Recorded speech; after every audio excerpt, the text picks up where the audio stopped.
Hey, good evening. Let Bella get the first check-in today. Gangsters, what's up, guys? He was making sure of it. He said, not today. How's it going? So I wanted to take a moment to tell you personally What's that? that you will always be a close second to my actual favorite. Boo! And my all-time favorite is none other than Bill Goldberg. That's a bad pick. That's a bad pick, Brett, Gunther. Join them. What's going on? Welcome to the stream. Funny, interesting little tidbit. Gunther just made the announcement that he has signed an extension to his contract with WWE, or signed a new contract with WWE, rather. Not an extension, I'm thinking baseball. But signed a new contract with WWE that comes with a tour bus. He gets his own bus now, so congratulations to Gunther. Yeah, he's got his own little tour bus. Usually that's reserved for the big time. For the big guys. But why do I keep thinking, because he said Goldberg, I don't know. But Gunther got his own tour bus, and he signed a new WWE contract, so he's going to be around for quite a long time. That's good to hear. Exciting news to come out of the wrestling world. It is I, Eric, from the Ringside Rundown podcast, welcoming you to tonight's stream here on twitch.tv/ringside rundown and over on youtube.com/@ringside-run-pod. We're multi-streaming, ladies and gentlemen, and tonight we're going to be watching some AEW Dynamite. It is the fallout after the AEW Dynasty pay-per-view. Some interesting stuff going down tonight. We're going to have Kris Statlander take on Thunder Rosa in a women's quarterfinal match for the Owen Cup tournament. We're also going to see Wheeler Yuta and Claudio Castagnoli of the Death Riders team up to face Hook and Samoa Joe of the Opps. They're going to be doing some tag team battling. And we're also going to see Swerve Strickland, fresh off of his loss at AEW Dynasty, taking on the Death Riders Pack.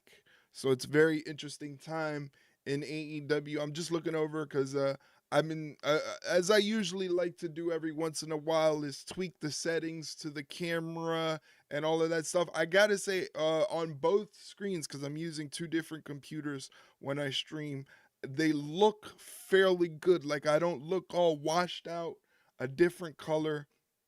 Let me know if the audio is good on the microphone, if the camera quality is good, all of that stuff, because I need your feedback, because I can only see two different screens, and for the most part, they look better. I didn't like the way I was looking on the last stream.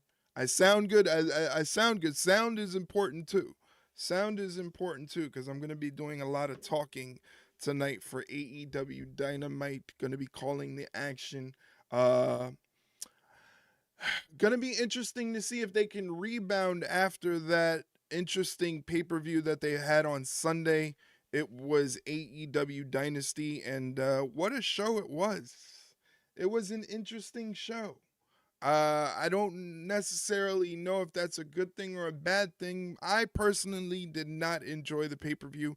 Not saying if you enjoyed the pay-per-view that you're wrong. You're more than entitled to enjoy the pay-per-view if you enjoyed it. I personally did not. We talked about it on the podcast. We just dropped the episode this morning, so definitely check that out. That is the Spotify link, but the podcast is available if you use a different platform. Just search Ringside Rundown. You'll be able to follow or subscribe, whatever the platform asks you to do. Apparently, Shibata is challenging Mox as well on Dynamite. I mean, am I wrong? Because I constantly say this. on the podcast. It feels like AEW just takes a pot of pasta, flings it at the wall, and whatever sticks to the wall is what they run with. I'm not mad at a Shibata versus Mox match, but why? What's the reason? Why should we care? You're not giving us a reason to care. That's what I'm looking for with AEW, a reason to care about these matches that are on TV and that are on the pay-per-view. I need a reason to care. I'm investing my time into you. Give me a reason to continue to invest my time into your program, into your product. It feels like you're just playing guy who owns a wrestling company. That really just that's what it feels like. It feels like Tony Khan, the owner of AEW, one of its grand creators in this world, just feels like he's playing, I created AEW and I'm just going to do whatever the hell I like. We saw what that was like for the past 35, 40 years with the other guy on the other show. And ultimately, it took 35 to 40 years, but then we realized, yo, this shit actually sucks. The thing is, AEW doesn't have the luxury. Well, maybe they do have the luxury so long as they can keep a TV deal.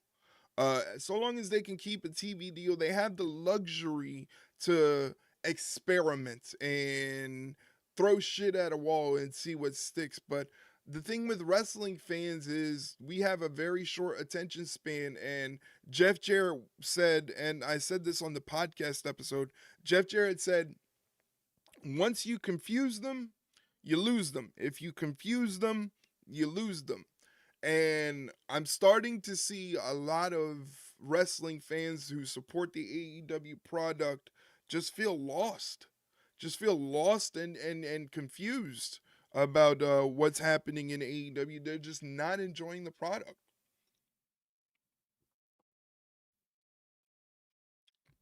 I didn't take my pre-stream swig right there, so I had to do it right there to catch my breath. It's just a very frustrating thing when you want to see AEW succeed and be a viable alternative to the wrestling that we've come to know, which is the WWE. And the thing is, like, the WWE is a hot product. So, like, a lot of people are wishing on the downfall of AEW simply because if AEW's gone, will it be missed? I mean, I would, if AEW's gone and they don't retain a lot of the people that are there, I would miss like Will Ospreay. Let's just say, for example, AEW goes away and none of the wrestlers that worked for AEW can transition over to WWE. That means we lose out on Will Ospreay matches. We lose out on the greatness of Timeless Tony Storm. We lose out on the greatness of Kenny Omega. We lose out on all these important things in professional wrestling that are making professional wrestling great. Like, the thing about professional wrestling and AEW is you can have 10 pieces of gold, right? But for your machine to work, all those 10 pieces of gold have to work in unison like a well-oiled machine. And right now, all those 10 pieces of gold are just rattling against each other, not making any sense. Things are getting flown left and right. It's just not working out. And there's no one there telling Tony Khan and the rest of the people that are in charge of AEW, yo, this shit is wonky. Like, we need to get it on track, because it's just not working out. I had a fan and a dehumidifier going in my office all day today. Didn't have my earbuds, so I only got through the first 30 minutes or so of the podcast while driving out to school. Hope to hear the rest of it tomorrow. Well, I hope you hear it too. I don't know. I don't know what your thoughts are on, because we kind of went. We started off with your question, and you wanted to know about like the stuff that was going on with Charlotte and stuff like that, and I went on a whole tangent when it came to that. I think the first half an hour was just Shay and I talking about the Charlotte situation with Tiffany Stratton and giving our thoughts, and that was interesting because I just kind of went off on a tangent with that.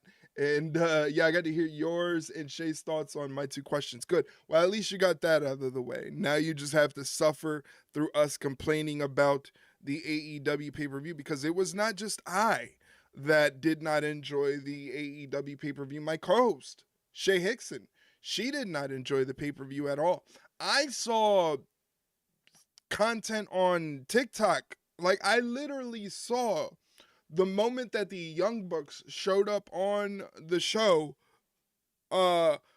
someone on TikTok was like, "Yeah, I'm out," and they literally got up and was leaving their seat and leaving the arena as the bell for the final main event ended. Like that, they were just so annoyed and not on board with whatever AEW was trying to do that they were just like, "Yeah, peace out. I'm done. I'm done," because they were not on board with whatever they're trying to do with the Young Bucks, which I'm hoping they're going to clarify later tonight on the show. I hope that they clarify later tonight what's going on. Why did the Young Bucks do what the Young Bucks did on the pay-per-view? Just a lot of confusion. This stuff is not really that hard. I'm sorry. It maybe makes me sound like a pretentious wrestling fan, a pretentious prick, but if you have the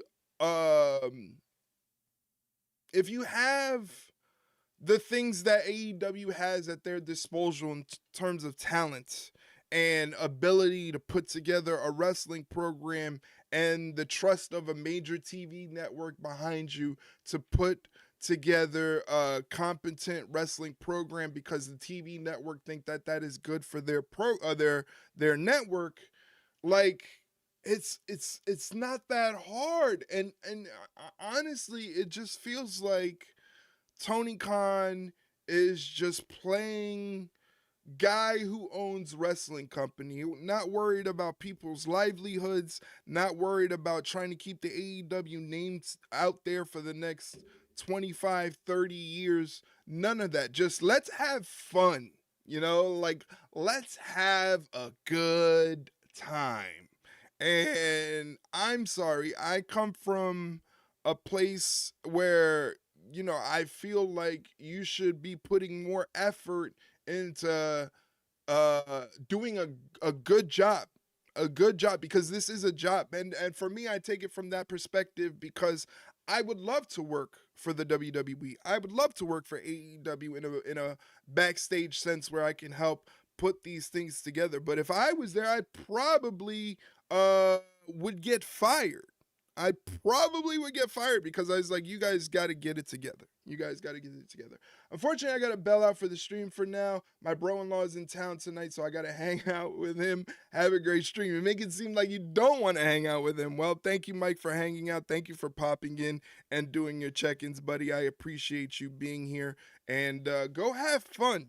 Go have a couple drinks. Have a drink for me because I need it because I'm stone cold sober right now, and I wish I was not stone cold sober right now. So have a couple shots for me if you can. Oh my god. Toss one or if you have the ability, toss two back for me cuz I need it. One for my sanity and one for my sobriety. If you can do that, but have a good time tonight, man. Thank you for stopping in. I appreciate you. Tonight we're watching AEW Dynamite, which is going to be happening in a couple of seconds. So just waiting for Big Bang Theory to finish up. Why the fuck did that switch screens on me? I have no idea. Just waiting for Big Bang Theory to finish up because who the fuck cares about Big Bang Theory? Not me. Look at this handsome fella. I think it's just because I changed the camera quality. What's going on, Botch? How you doing, buddy? Good to see you. Hopefully you're doing well. Again, I think it's just the camera quality because I changed it a little. That's what's making me look so good. But we're going to be watching some AEW.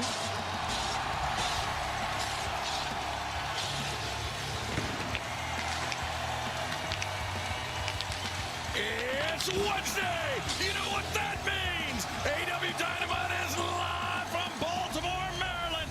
I'm Excalibur, joined by the ineffable Tony Schiavone, the human suplex machine Taz, and we are on They're the in Baltimore road to tonight. Double or Nothing. But right now, let's hear from the AEW World Champion and the Death Riders. Uh-oh, here we go.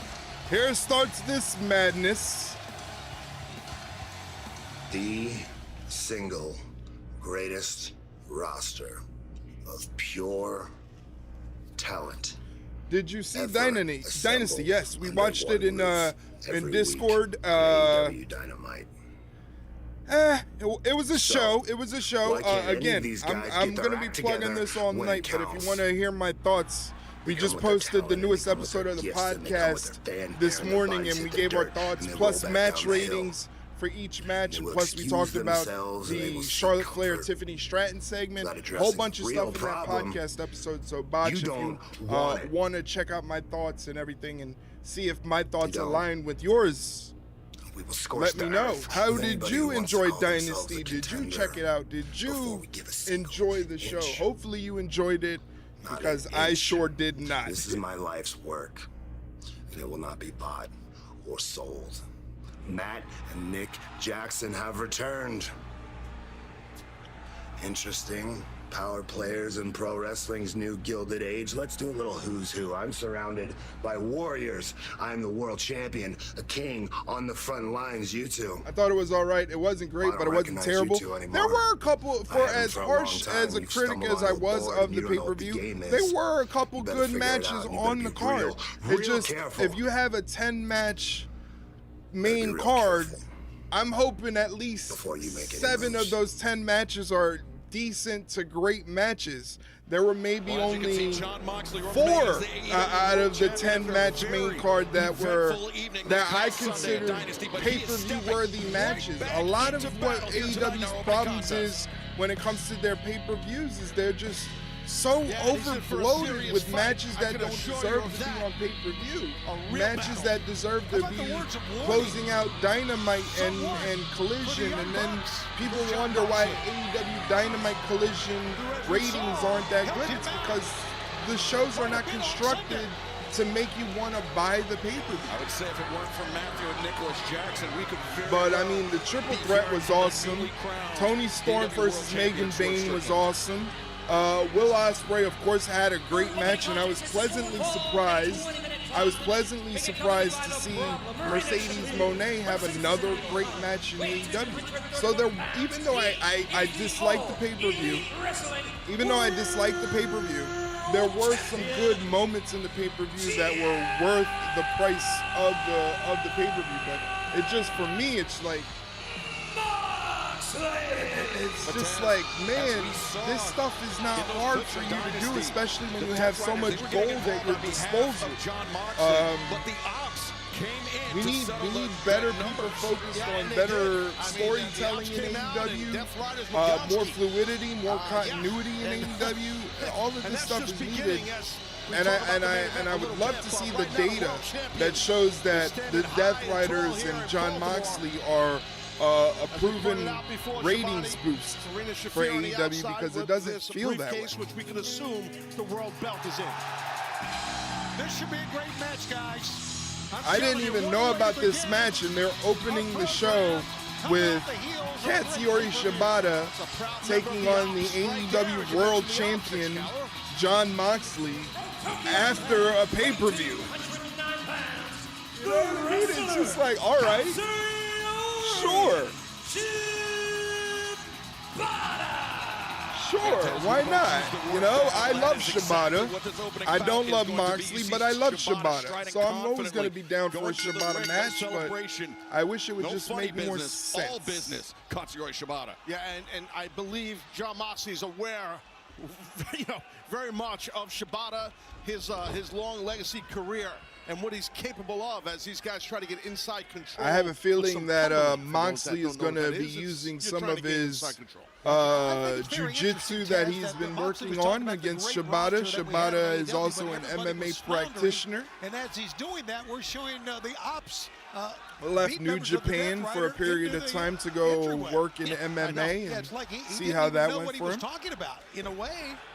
And we know tonight's main event, Taz, it will be Hook and Mania Samoa Joe build feels taking on lackluster with a two few Thursday exceptions. World Trios champions I in feel Claudio like they've and rushed Wheeler. a lot of the Katsuyori Shibata, announcements nice head scissors there on the for a world lot of the champion matches, Shibata. and a lot of You know, we talked about it the at card length, like but if you're a has new the viewer, Taz, multi-man matches in there because they're trying to what was fit thought to as be a much career talent on the threatening WrestleMania and card, so almost as much life-threatening talent injury can get competing in the Japan almost 8 can years get a ago. WrestleMania absolutely. payday. I mean, it's a miracle But the there man is is stuff not to look just forward to. I mean, obviously with us, but everybody's going to be competing looking at forward such to a Cody high Rhodes level. and John Cena. The inclusion of Jimmy Uso in the story of Jey Uso versus Gunther has been a brilliant move that has boosted the interest and the intrigue in the Jey Uso Gunther story. I'm weirdly interested in the Fatal 4-Way for the Intercontinental Championship. I don't know why, but I'm weirdly interested in that match. I'm glad that they're doing a Naomi Jade Cargill match, which is a women's match that isn't surrounded by a world title, because the women don't really need a world title to get a competent storyline. So there is a lot to look forward to when it comes to WrestleMania. I think at the end of the day, when it's all said and done, we're going to look back at WrestleMania 41 and say we had a good time watching it. It was a lot of fun, and all that good stuff. If Cena don't win, I swear, I don't think he's gonna win. I don't think he's gonna win. I don't think they're gonna undercut the reign of Cody Rhodes for a year just to give John Cena. It's not a meaningless title reign, but he's not gonna do much with it if John Cena wins. It's not like we're gonna see John Cena on a regular basis. And you see the champion each time Shibata lands.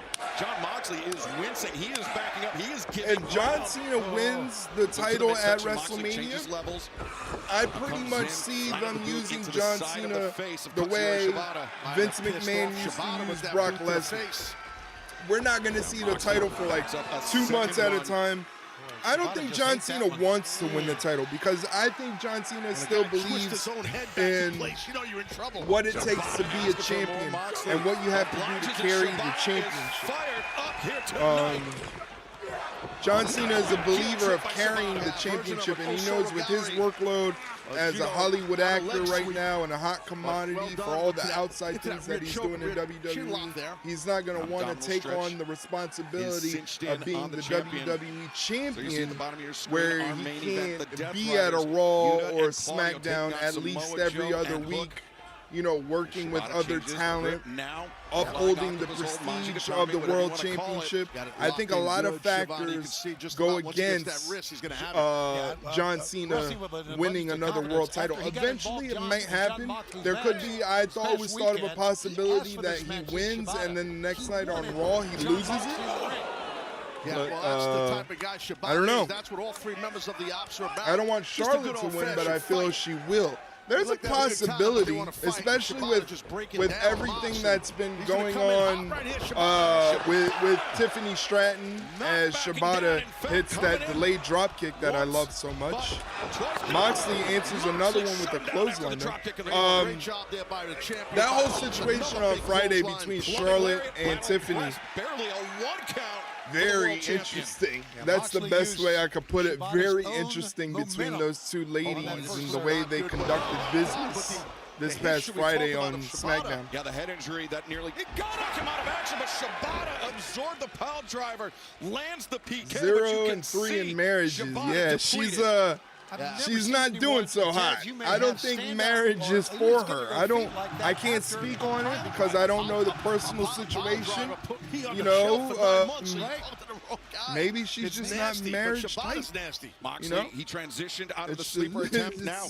0-3 is bad. 0-3 is bad. 0-3 is bad because the sentiment then becomes, well, 3 marriages and they didn't work out. It can't all be them, you know, and I don't want to talk bad on Charlotte because I don't know Charlotte like that. I don't know her personally, but as you're behind Shibata here, like you said, Botch, 0-3 isn't good. And Moxley, he gouged Shibata's eyes in order to escape. Moxley's got a rear naked choke on Shibata with a body lock on it. Makes it even worse because he trapped the arms to Shibata's side, and that is it. That is it. I just thought that line was cold-blooded. Oh, no, it was most definitely cold-blooded.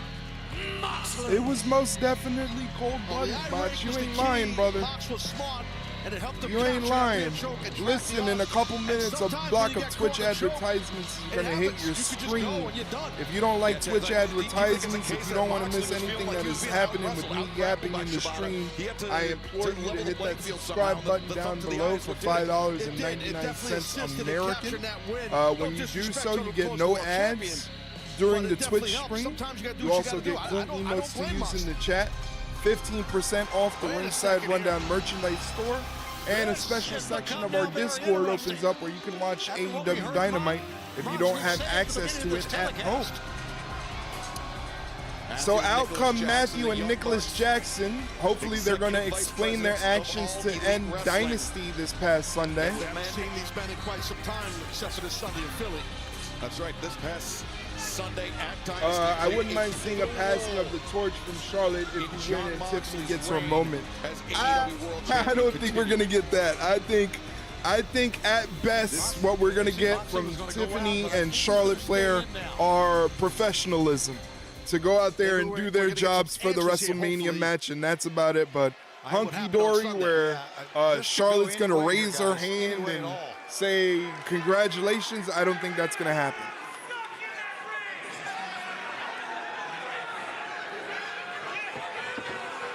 Moxley exits the ring with Marina Shafir. Matthew Jackson is asking for a microphone. I'm really interested in hearing this. For your World Heavyweight Champion, Jon Moxley. It shows some Charlotte to damn me is respect talented but for the selfish at the same time. fathers of You know, all elite I'm not going to wrestling, disagree your with you there. I EVPs. wouldn't necessarily say selfish founding because fathers. I It's don't not lying. I don't Shut know the F up. what Charlotte is like backstage, not in the ring. I'm just a fan. You know what I mean? I'm just a fan, so I can't really say if she's selfish or anything like that. I don't work there. What you did But on Sunday? I Why agree did she's you cost talented, Swerve and I think that heavyweight championship. she may get in her own way at times. Well, I think she may get in her own way, we got a couple she doesn't good like to be reasons why we upstaged. did We've seen what that when we it comes to did. Becky Lynch, and we see that now when it comes to Tiffany First Stratton. of all, Charlotte one, does we not did it like being for our good upstaged. friends. So I think that kind of ego is what it Hangman is. Adam Page, It may you're not be welcome, selfishness with me, it may be ego. But You see, show me this a is wrestler what you that doesn't wanted have an all ego, and along. I'll tell you they're not a professional you never wrestler. wanted Swerve to be that champion ever again, and we did that for you. You see, we do not forget who our friends are. We still love you, Adam Page, and we know you love us too, buddy.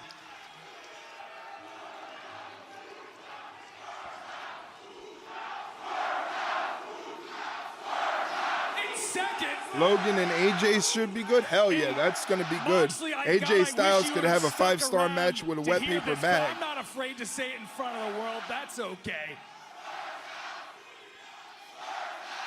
I don't trust anyone that wears sunglasses indoors. Jon Moxley, Death Riders, what we did for you, we consider a peace offering. We've got no problem with you, and I hope you've got no problem with us. You see, when we sat at home for months and months and months, we realized by If watching Cena you guys doesn't that win, we've got more then in who takes common the than belt you from think. Cody? You want to Very see good question. that locker room If I'm rise to going the with an occasion. easy pick, if I'm Just going with like an us. easy vote to put my money You want on, I'd say AEW to be CM Punk. the best company in the world, just like us. John, Death I say Riders, CM Punk you is wanna next in change line the after world, Cody. just like us. And John, I'm impressed. Watching you, I saw you do what we could not do. You succeeded in taking over AEW, and you even got the AEW World Championship title. I think We Punk couldn't makes do the that. most sense where other people would be like, okay, they have to take the belt off last Cody. Sunday was our Punk is a elevator good pitch to consolation you and the prize. Death Riders. Could you imagine the team synergy if the Death Riders and the Elite worked together as one? Why would they do that? Why would they do that? Jon Moxley, the world champion. and the AEW founding fathers. Hey, all, thank you for sticking around during the advertisements. So, I John, appreciate I'm the asking you to support. come back out here with your boys and let's further discuss a little bit of business. So apparently the Young Bucks did what they did at Dynasty as a peace offering.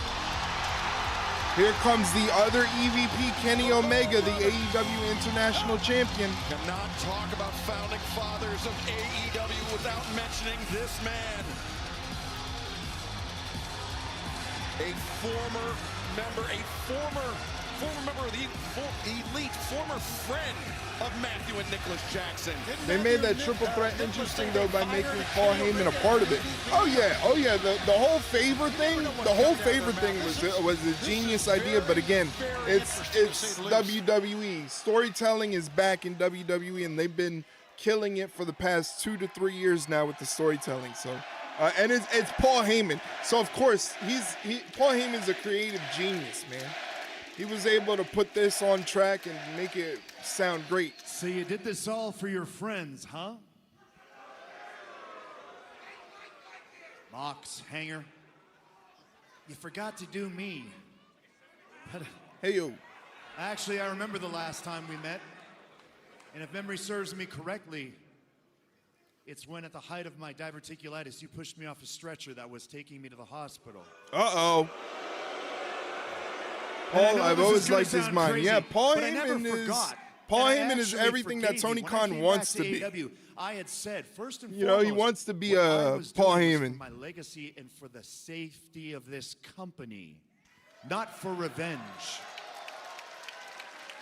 What we're trying to do here is bring back the feeling. And now, I hate to divert from the story here, guys, but allow me to tell you guys a story. I used to have this friend back in high school. He had these 2 Shih Tzu dogs. Mm-hmm. Now, it doesn't really matter the type, but I mean, they're yappy as all heck. Ugly little mutts too, but that's okay. I'm an animal lover and I love them. Every time I went to his place, we'd play some video games. They would take a dookie on the floor. He never cared.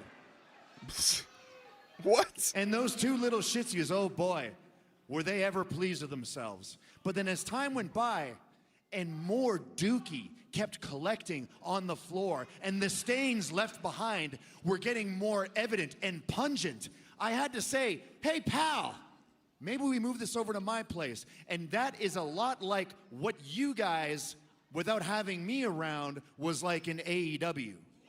Damn. He said they're a bunch of shitty Shih Tzus. He said they're a bunch of shitty Shih Tzus. Dookie.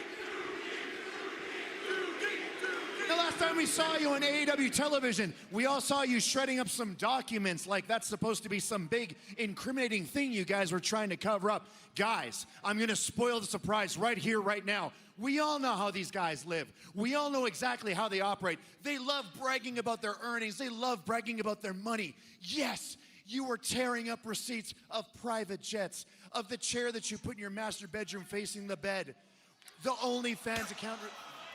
He said he had a cuck chair?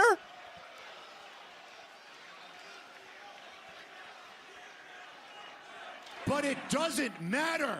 The young... The part that matters, the part that really pisses me off, guys, is that if it wasn't because of the Death Riders, it was because of you two that almost killed the company that I gave my very life, my heart, and my soul for.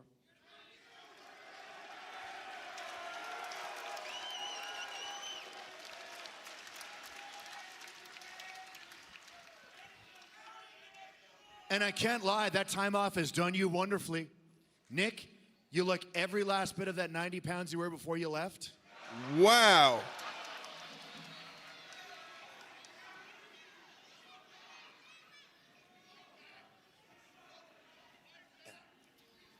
Matt, you... That's I kind mean, of sure, funny. you look like a stud with that low-cut V-neck, but geez, man, lay off the hot stuff. You look about as red as Nick's lapels. That's a bad spray tan. That is a bad spray tan.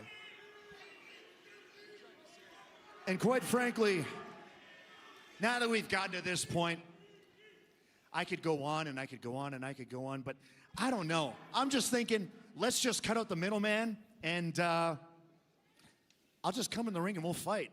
Whoa! All right. Well, there you have it. Right to the point. He looks like a skinny Oompa Loompa. He kind of does. He kind of does. You're not lying, Botch.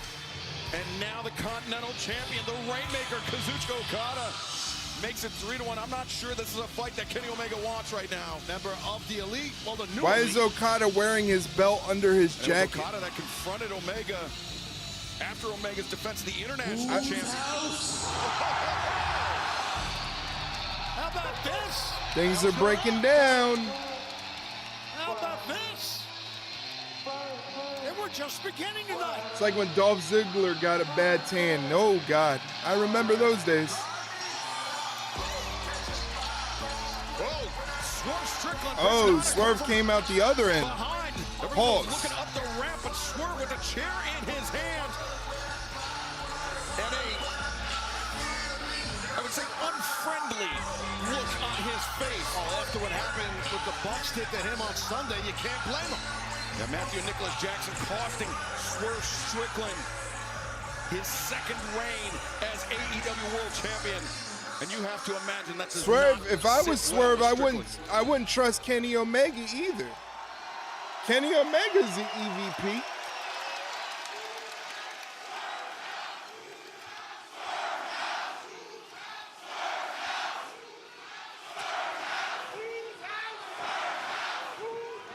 It's like, dude, did you look at yourself before you came out of the house?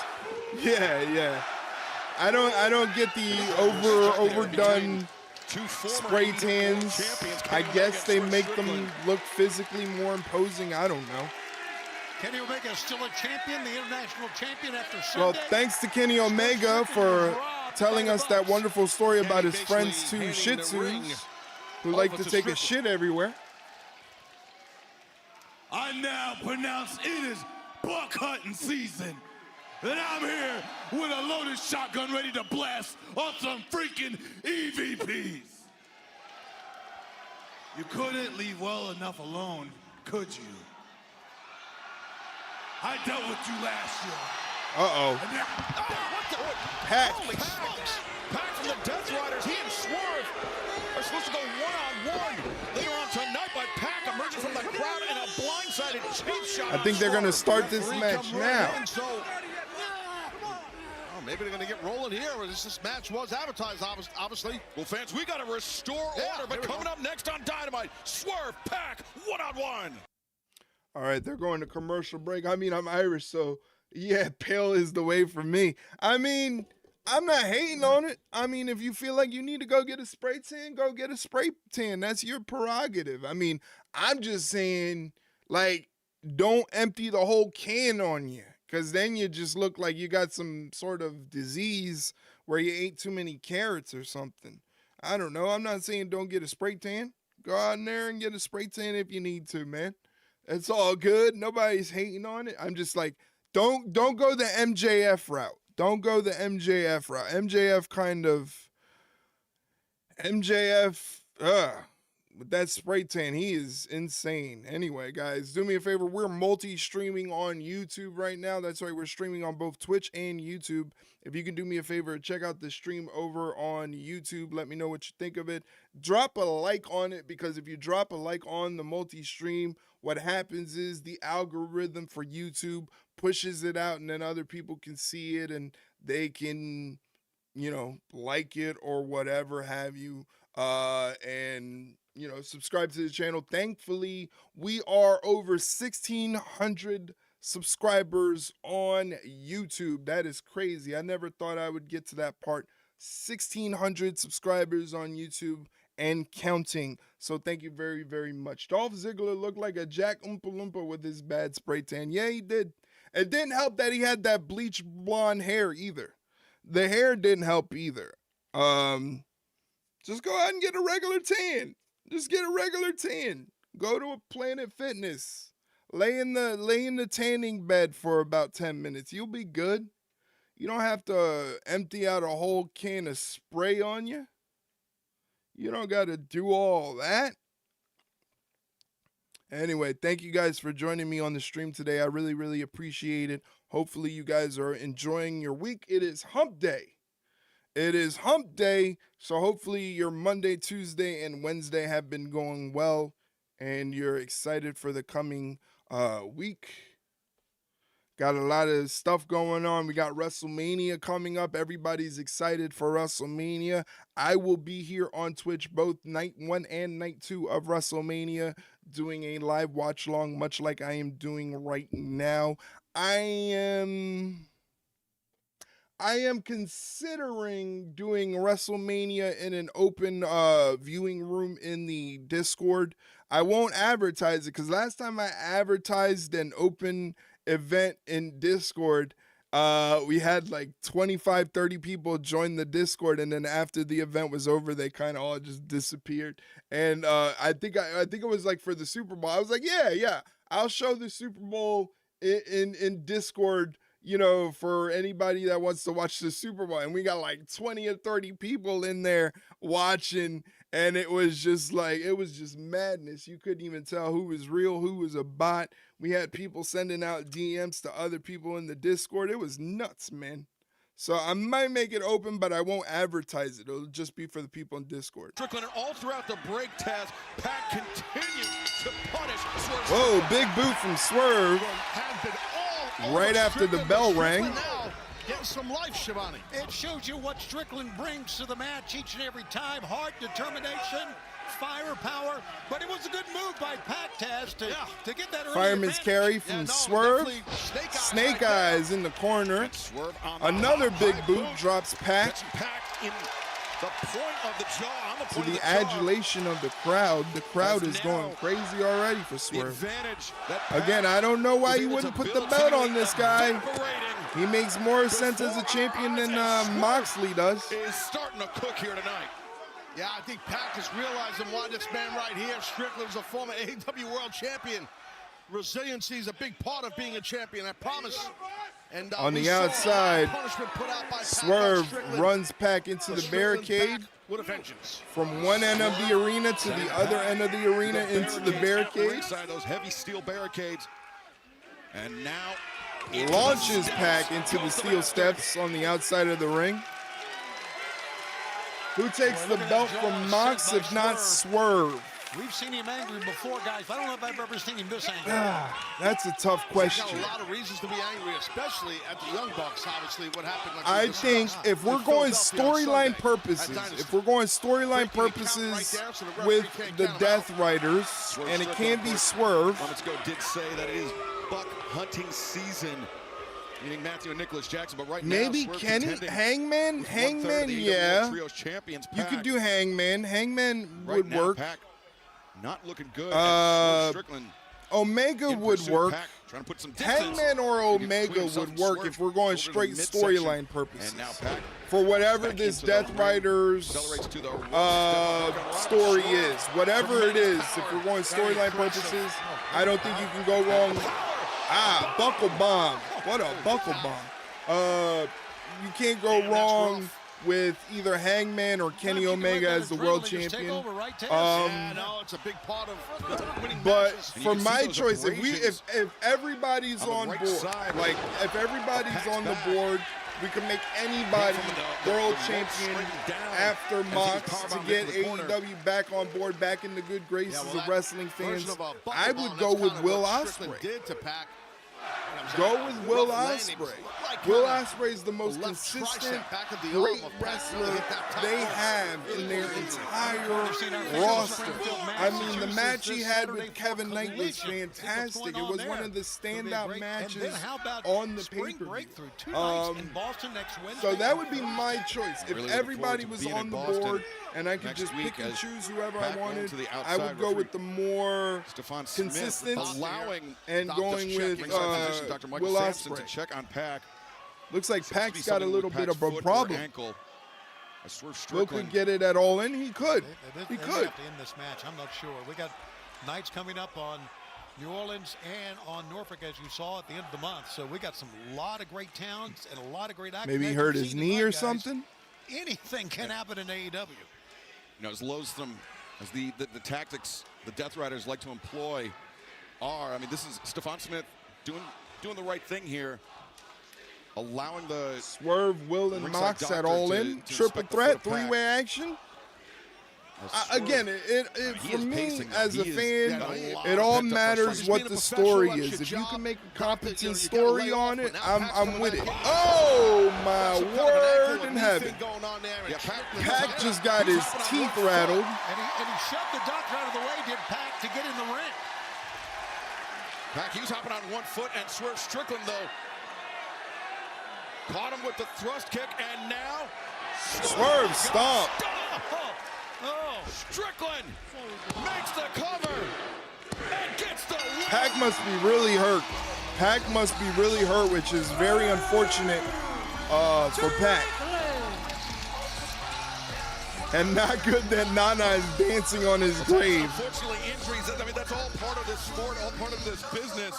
But as soon as Pac re-entered the ring, you know, I mean, he was fair game. Swerve Strickland, he had every right to hit him with that thrust kick and the swerve stomp. Absolutely, that's how it goes. Is in essence no timeouts in pro wrestling, but Strickland had to wait to make sure the doctor kind of cleared Pac.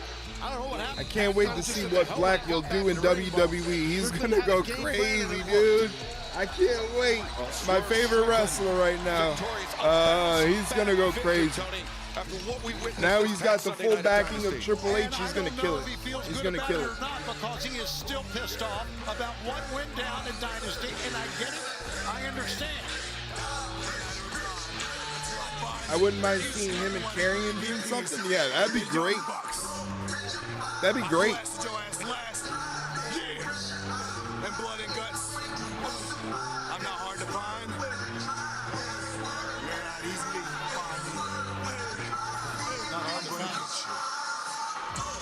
Put people on notice. Yes, Swerve Strickland,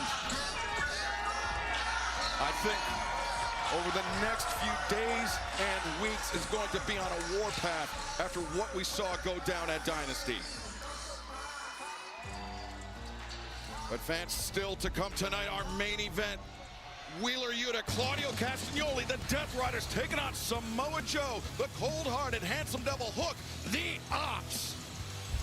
I'm not mad at that. The That Owen should Hart be a good Foundation match. Women's Tournament continues as Kris Statlander and Thunder Rosa face off one-on-one with Timeless Tony Storm joining us at the commentary desk. We will hear from the AEW World Tag Team Champions, the Hurt Syndicate, and they will have a celebration here tonight. But coming up next on Dynamite, a $400,000 explosive 8-man tag team match. $400,000. Bailey, Mark Briscoe, and Kevin Knight. Wow. Ricochet, the Beast Mordos, Andretti and Rush, the Crew. So I And wonder right if they're now, let's hear from actually, these teams do they actually ahead give of the this money, or is high-stakes this just matchup. a gimmick? Look, see, there is a lot that Daddy can do with $400,000. And tonight, I will lead Team Ricochet to victory. What? Yeah, that's right, boys. I'm the captain now. The captain. Yeah, I don't think he's the captain. Ladies and gentlemen, the word of the day is entrepreneurial, because tonight, fellas, we have an opportunity to split $400,000. Will, what you gonna do with 100 grand? Disney World! Damn. Mike, how about yourself? Buy myself some shoes. Yeah. Jet, what you thinking, man? I gotta go to Magic City, baby. Magic City. Spend your money on. Actually, I plan to diversify my portfolio. Smart, smart. We coming for that money. We coming for that. We get you more $400,000 are on the line in an 8-man tag match. That's very old school. That's very old school. That sounds like something Jim Cornette would do. That's like a gimmick Jim Cornette would do. But we got $400,000 on the line in an 8-man tag match. Will Ospreay, Mark Briscoe, Kevin Knight, and Speedball Mike Bailey taking on Ricochet, Mortos, and Crew, Leo Rush, and Action Andretti. Yeah, that sounds like a lot of fun. That sounds like a lot of fun. Once again, guys, do me a favor. This morning we dropped the latest episode of the Ringside Rundown podcast. Check it out if you get a chance. This episode that we just dropped, myself and my co-host Shay Hickson give a full recap and review of the AEW Dynasty pay-per-view, complete with match ratings for each match and what we thought on the show. Spoiler alert, we didn't enjoy the show. We didn't enjoy the show, but that doesn't get in the way of us trying to explain why we didn't enjoy the show and what could have made it better. Again, if you like wrestling podcast, I implore you to check it out. That link right there is a Spotify link. But if you don't use Spotify to listen to podcasts, you use something else, you should be able to find the Ringside Rundown on there by searching Ringside Rundown and hitting follow or subscribe button so you'll never miss an episode. If you cannot find it on your platform of choice, it is always available on YouTube. So check out the episode. I still have to put the episode up on YouTube. I just remembered. It's a one-man show here. All right, but you can check out all the other episodes on YouTube. Plus, there's more platforms in this link tree. This link tree, if you click the first link of the link tree, there's like a list of 20 different platforms you can find the podcast on. And I suggest you give it a shot. Podcasting is the way to go. Everybody loves podcasts.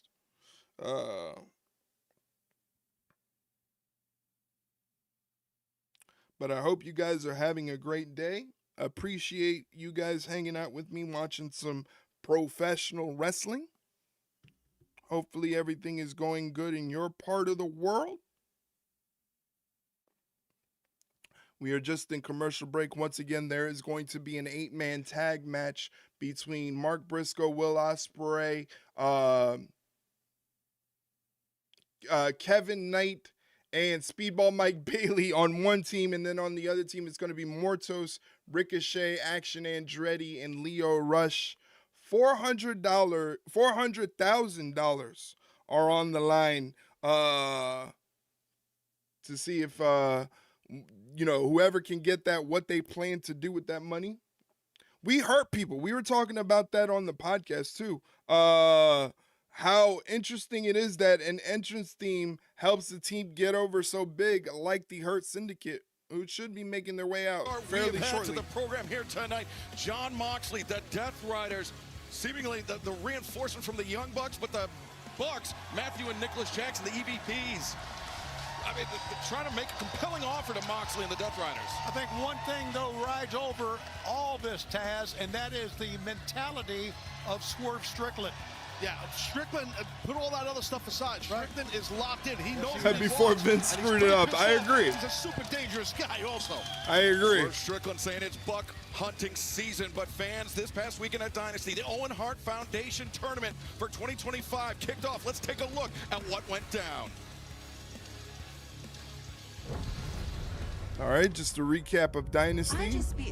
They're showing, again, I was pleasantly surprised to see a fairly decent Mercedes Moné match in AEW. For the longest time, it was kind of lackluster what she was doing in AEW, and now she's kind of stepped up her game and added an extra gear to her work. So she's been killing it. The past couple of matches I've enjoyed for Mercedes Moné, and here you see the pairing of her and Harley Cameron, which I think is fantastic. I love Harley Cameron. Harley Cameron is fantastic, and a big reason why I am a fan of AEW. I too am in the Owen Hart tournament, and hey, you never know, you and I could end up facing off. Billy wants her moment, and I merely want a fight. Let's see which one wins on Saturday, shall we? Harley, and you know what? Good luck against your match with Athena. And may the best woman win. Oh no, Harley has to go up against Harley, Athena? next time I'll do the talking. Yes. That's not good. Harley has to go up against Athena, who hasn't lost since Moses was around. Harley is the total package. She's funny, she can actually work in the ring, she speaks Mandarin, she can sing, she can play the guitar, and she's a ventriloquist. What more do you need as a professional wrestler? The opening round matchup, plus pretty much Athena everything. and Harley Cameron will face off this Saturday in Springfield, But Massachusetts. I don't with the think winner she's going going on to be Boston defeating the 1 Ring of week Honor from Women's tonight, Champion Dynamite Athena in the Spring Owen Hart Breakthrough, Foundation where they will face tournament. Mercedes Moné, the TBS champion, And in Mercedes the Moné semifinal round faces of the Owen winner Hart of either Foundation Athena or tournament. Harley And Cameron. over on the men's I side would of like the to bracket see this Harley past Sunday, Cameron we get the saw win just for Will shits and Ospreay giggles. Kyle Fletcher advance to the semifinals. And right Brody now, I King versus understand our Takeshita colleague, the in a remarkable quarterfinal match. That Renee sounds like a Paquette good is one standing there. by. Take it away, And man. Hangman Page versus the wild card for like the second year in a row. The Owen Here's Hart Renee Foundation Paquette. tournament. We now know that Kyle Fletcher moving on to face the winner of Hangman Adam Page in the wild card. Actually, Hangman, if I could get a word, how do you prepare for a question mark? It's a wild card. I don't know who the hell it is. I don't know what you want me to say. Okay, and I'm doing something anyway. Okay. Uh-oh. Where's he at? Huh? What the hell? Where's he at? Where's who? I don't You know what? Just sit your ass down. I want to make something perfectly clear. At Dynasty, I was not trying to help Swerve. You understand me? And next week, I start the Owen, and you tell Swerve if he so much thinks about getting in my way, I will pick up with him where I left off. Hanger. There's something I've been wanting to tell you for the last year. Now, I can't talk for Swerve, but I really regret what went... Hey, you stop! Don't you say another word. You don't get that.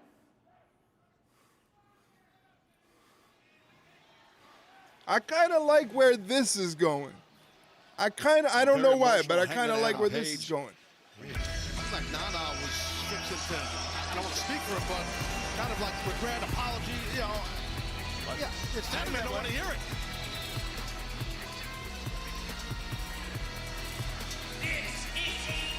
I hate those stupid jackets.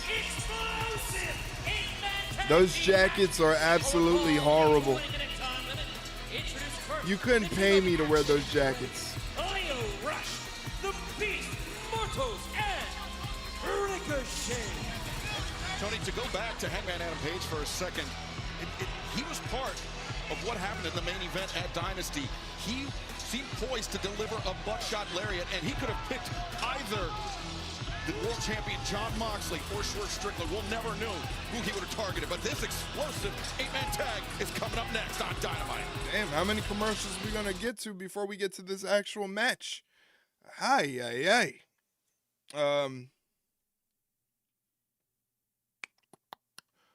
Do me a favor, if you have a TikTok account and you like posting on TikTok or you like wrestling content on TikTok, check me out on TikTok.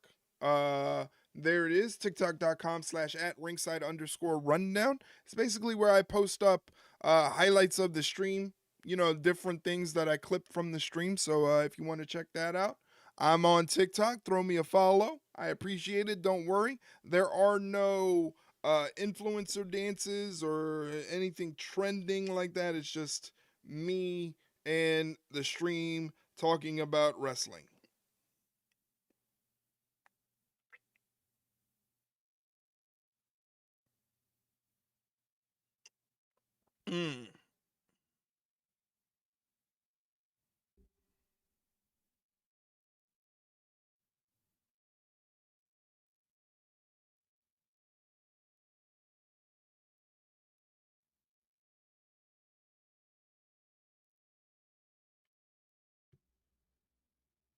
Also, come check us out in Discord. If you're a Discord user and you want to join a safe, positive wrestling community, we talk about wrestling, but we also talk about other stuff in there too. We talk about music, sports, movies, TV, gaming, and all that other stuff.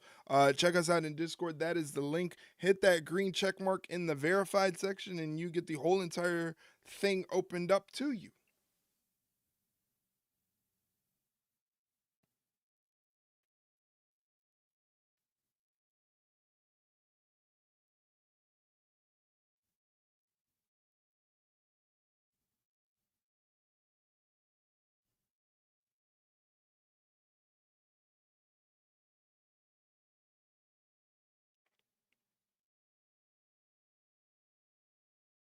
Just waiting to get to this commercial break. Apparently, this next match, this 8-man tag match for $400,000 on the line, deserved a commercial break, entrances, and then commercial break. So thankful for that.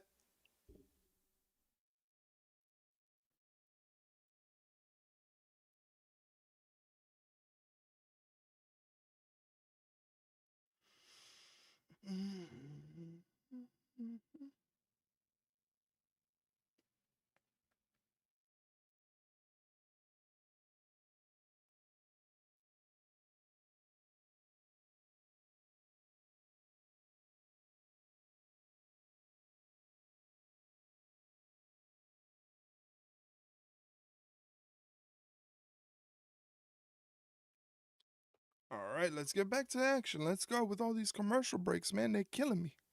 Killing me. I run out of things to promote. Check out the merch store if you want to get some Ringside Rundown merchandise. Put up the new stuff for spring and summer, some tank tops, some t-shirts. Even though it's still unseasonably chilly out there, if you want to get stocked up for spring and summer, check out those tank tops and t-shirts. We also have swim trunks. We have Ringside Rundown swim trunks. How cool is that? From Sandy Moon, Delaware, weighing 229 pounds, Mark Briscoe.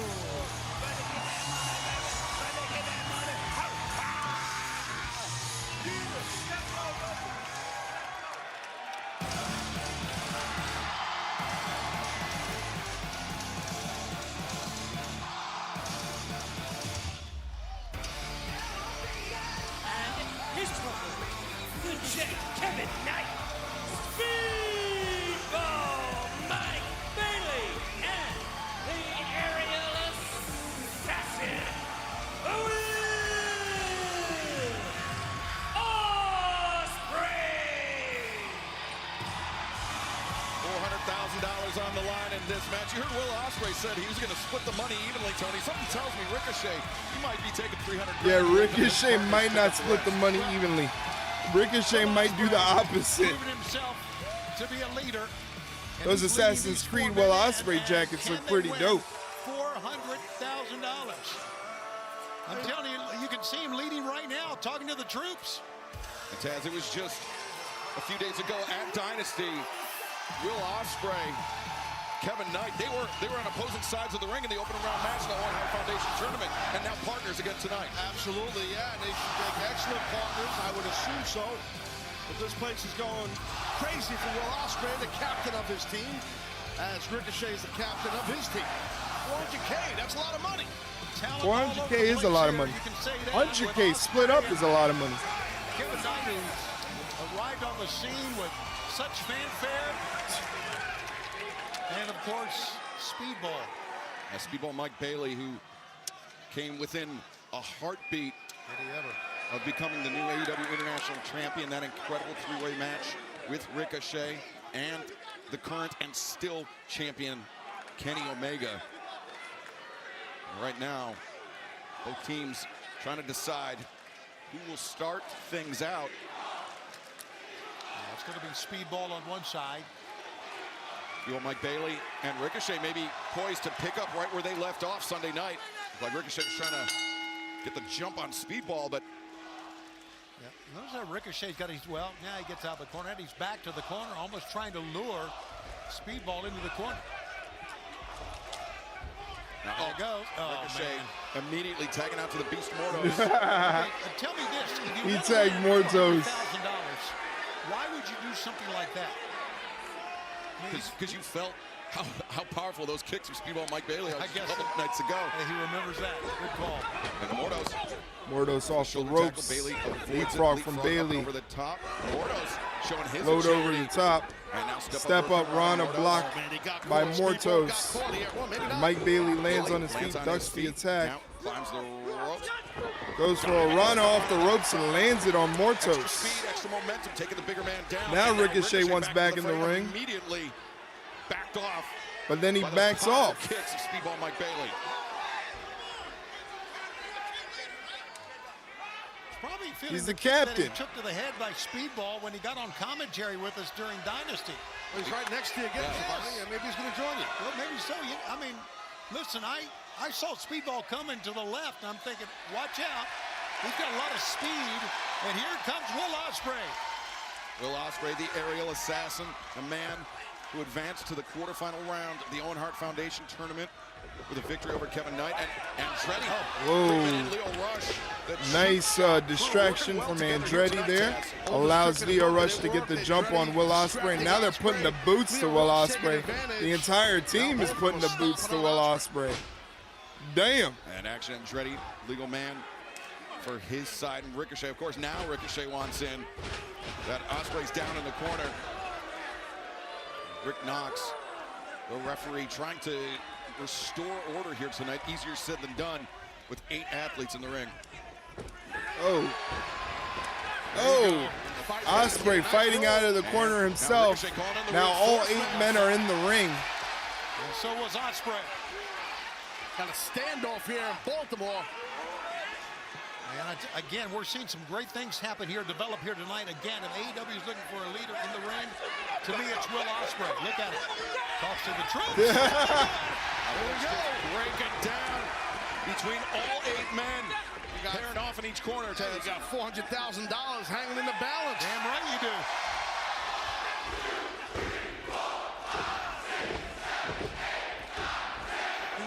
That'd be 40 punches, not 10. 40 punches. The math I did there? Yeah, that's great, man. That's pretty good, right? That's why you're Taz. You're a mathematician. City public school system, bro. It's the best. ESFTW as the champ. Kevin Knight. Oh, Ricochet getting worked. Mark Briscoe. Oh. Those kicks of Bailey. Like that was lethal. Hitting the side of me. Yeah, Ricochet really got drilled with that kick by Speedball. You know, think about Speedball. Action Andretti and Leo Rush get dumped off the apron. Yeah, no, excellent timing and positioning. Look at that. Oh, I'm digging this, guys. Taking flight. Uh-oh. What's Speedball going to do? Speedball Mike. Bailey! A 2-for-1 taking out Andretti and the rest of the crew.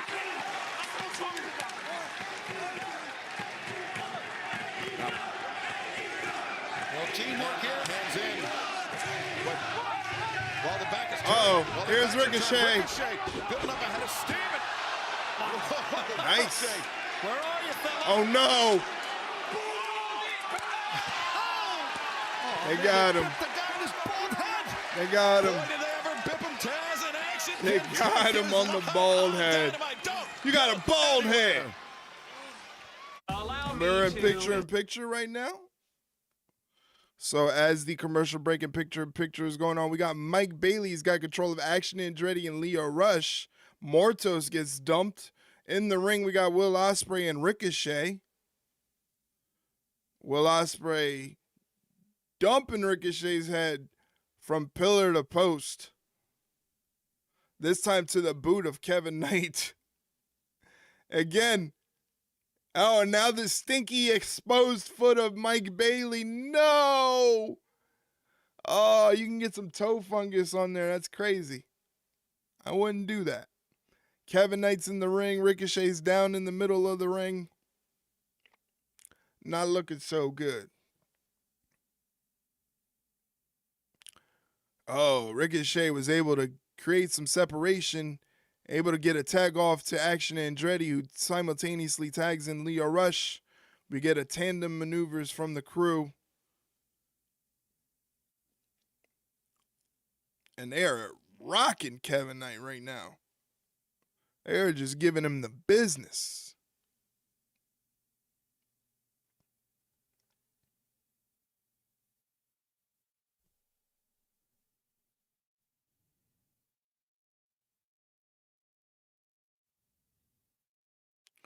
Leo Rush in there with Kevin Knight pounding away, throwing him off the ropes, hitting him with a back elbow. Tags in his partner Action Andretti. Both Leo Rush and Action Andretti shoot Kevin Knight off the ropes and hit him with a double back elbow. Andretti goes for the cover, but Kevin Knight kicks out at 1.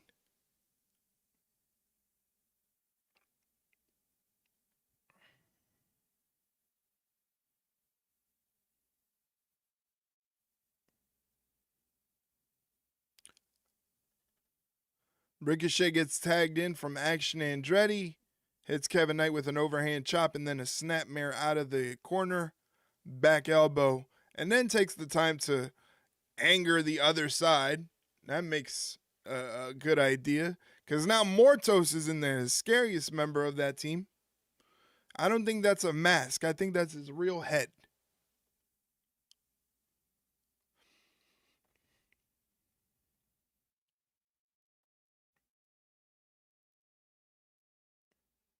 Mortos kicking the leg of Kevin Knight, dragging him to the middle of the ring with a snapmare. Oh my God, wrenching his neck.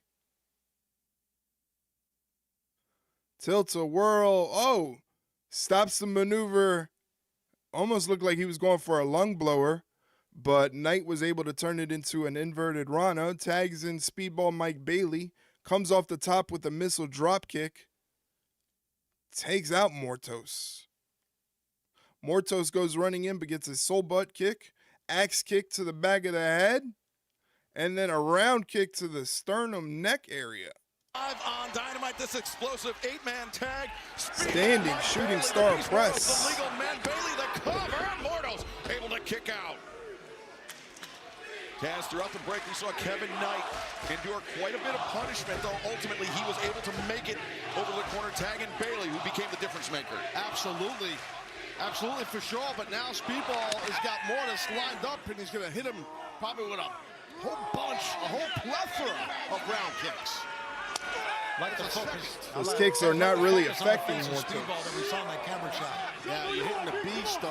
Yeah, he's a man, like, beastie guy. Uh-oh. Oh, God. Oh!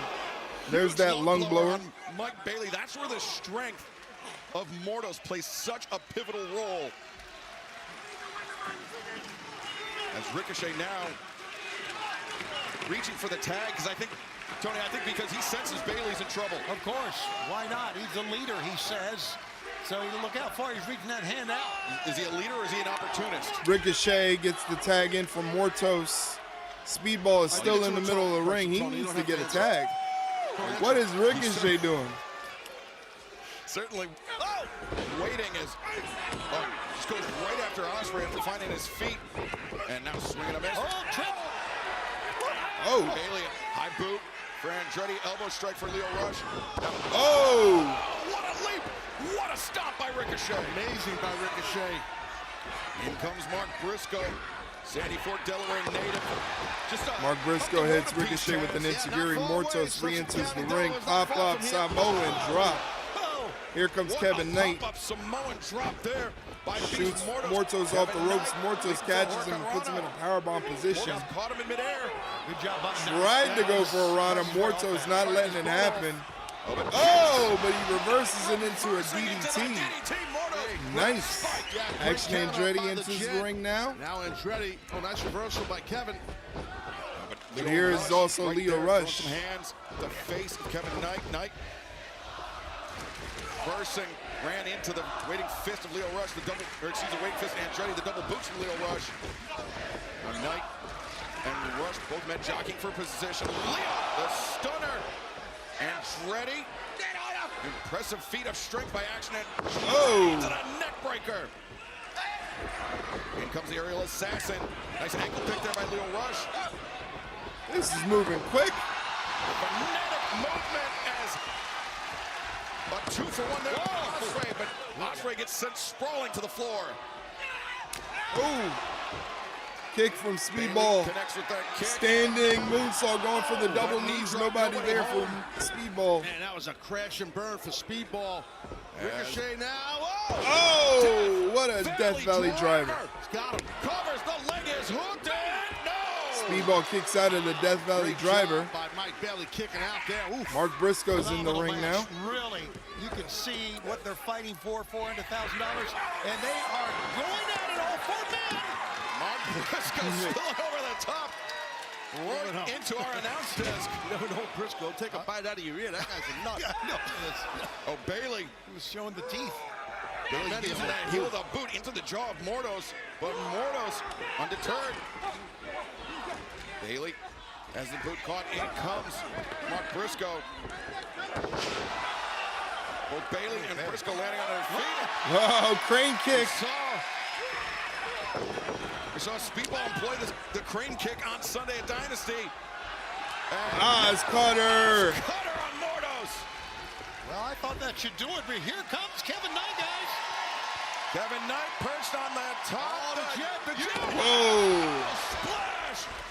Knight makes the cover. 2 and Oh, they break up the pin. I thought that was it right there. You could tell that Will Ospreay and the gang was trying to block the guys from coming in, but could not. That could have won it easily. Now Ospreay. Ospreay's hidden blade coming up. For the. Oh, he got all of it. Mordos. Ospreay covers and gets the win. And the They're rich.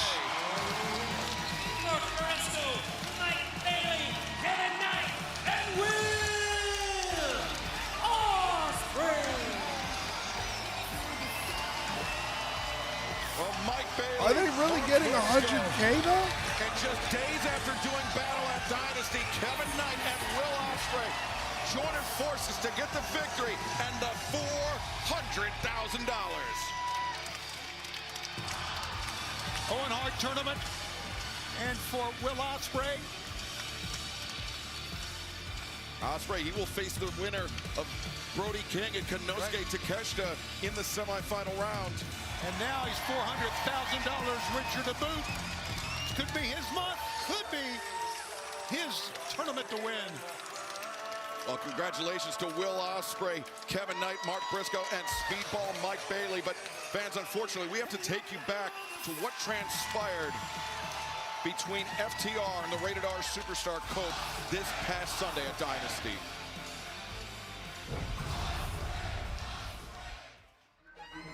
A lot of contention between Rated FTR.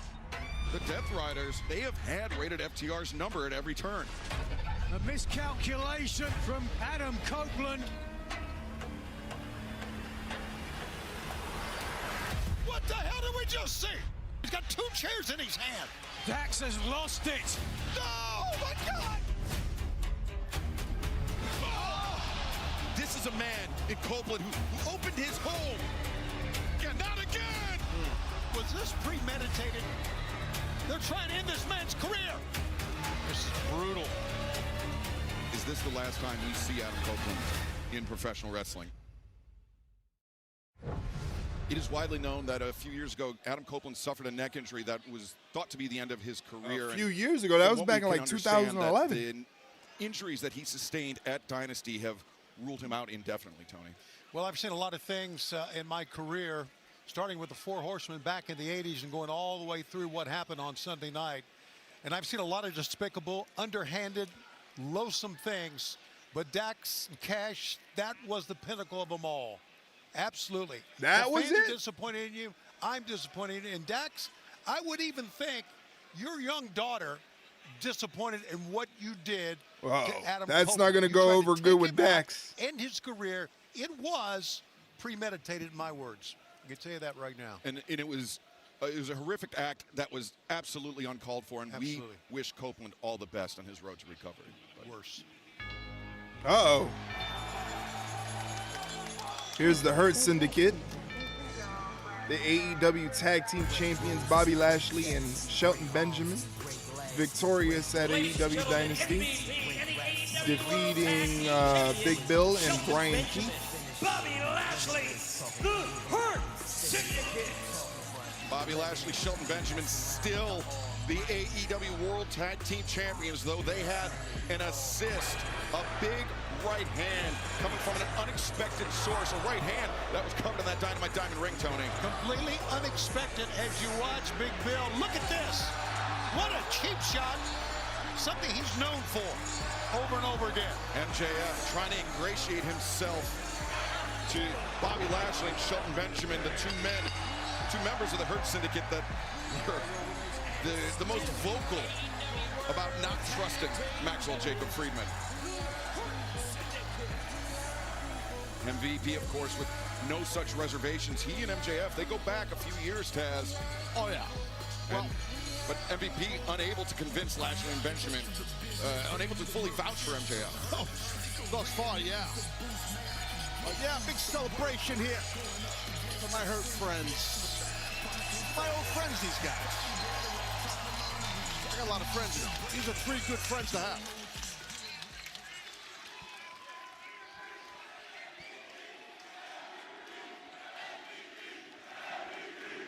Nice suits on the Hurt Syndicate. All 3 of them rocking some really nice suits. Ladies and gentlemen of the AEW viewing audience, this is an official announcement from the Hurt Syndicate.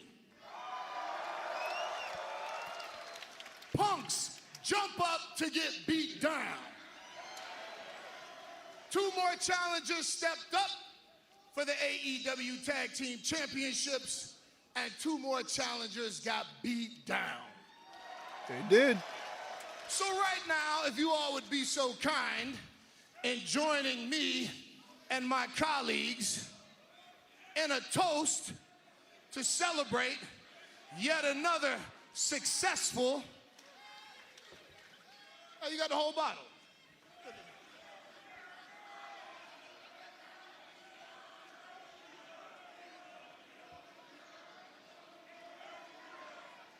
What do we do?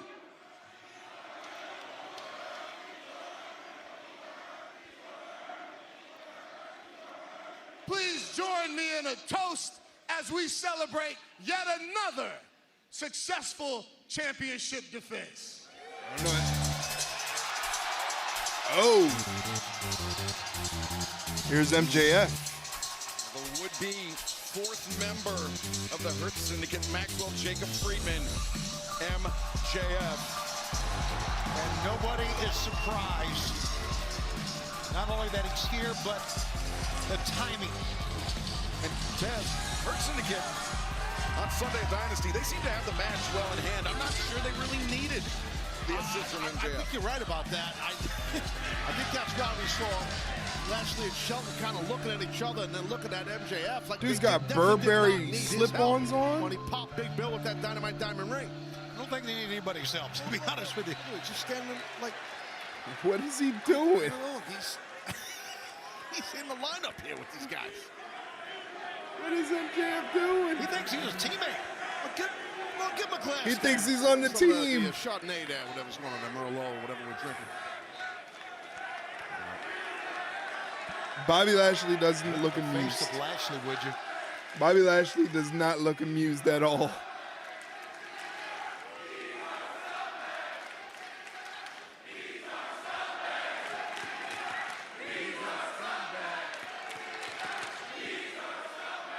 Look at us, huh? Hey, guys, I don't know if you heard, but we hurt people, baby.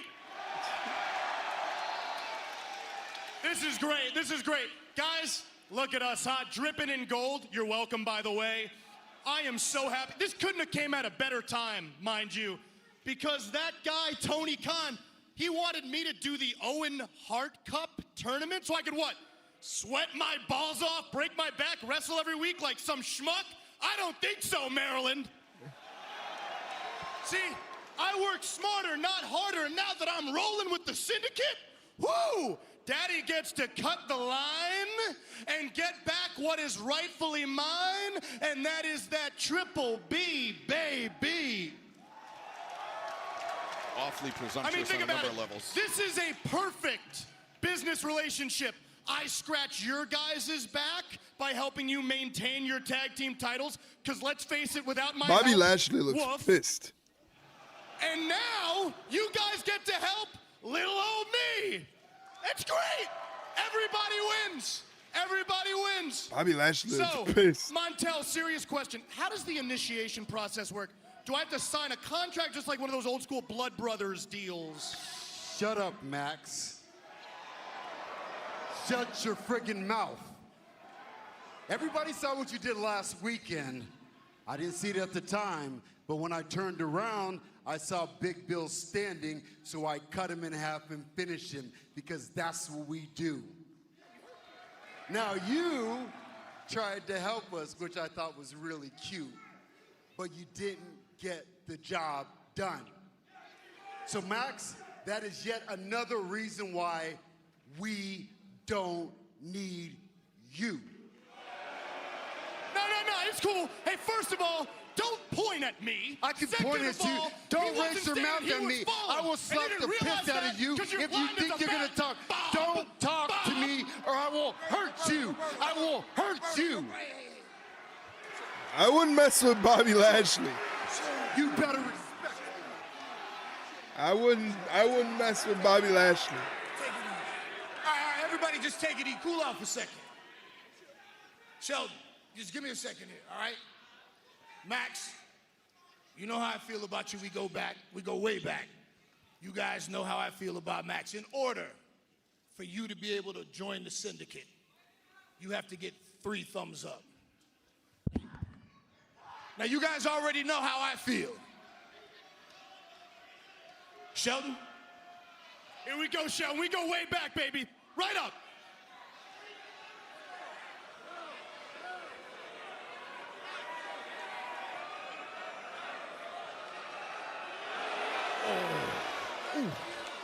Thank you. What is this? Thank you. Thank you.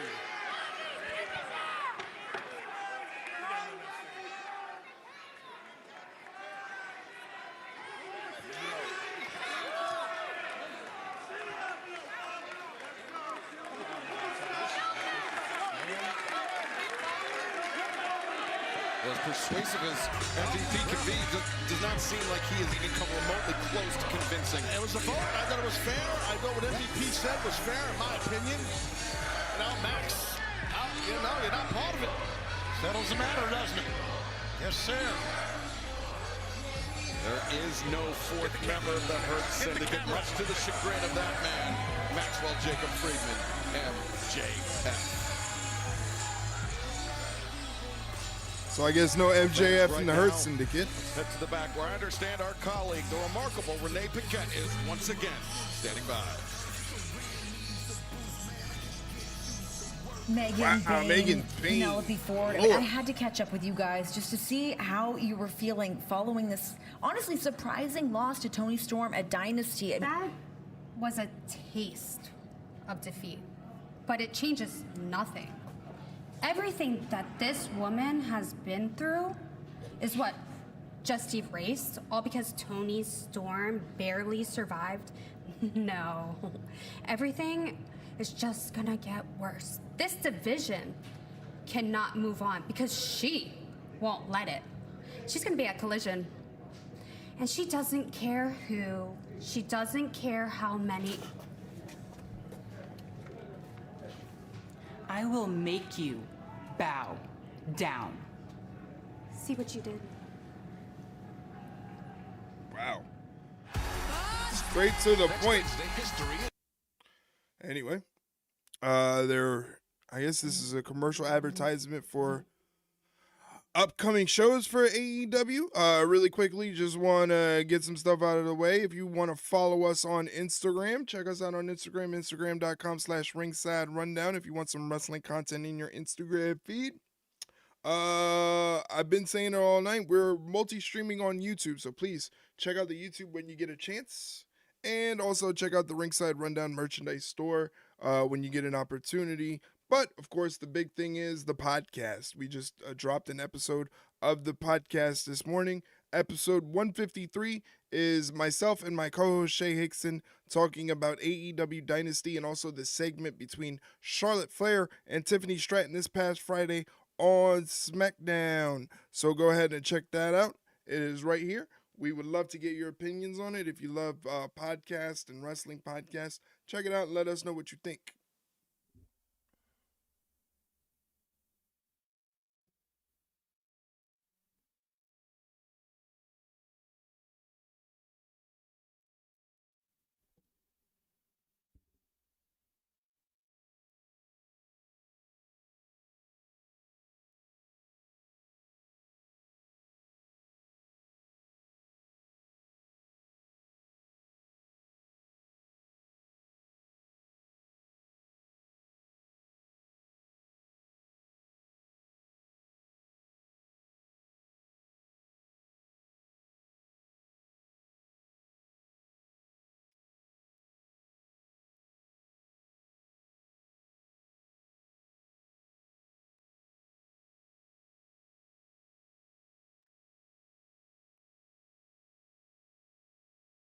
Just waiting for this commercial break to finish up.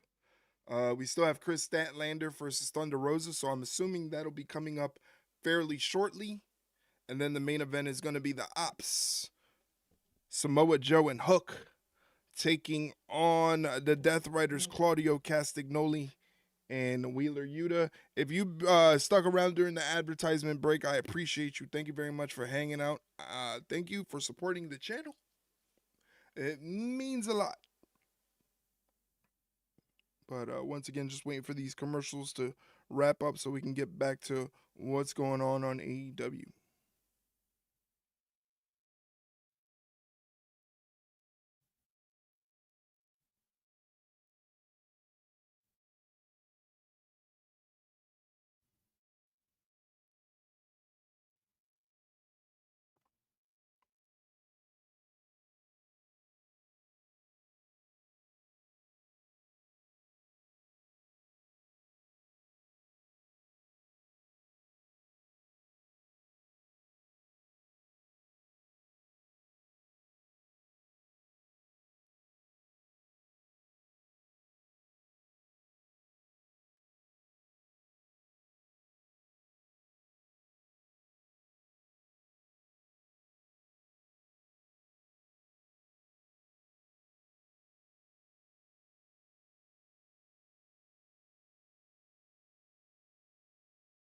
All right, looks like we're back.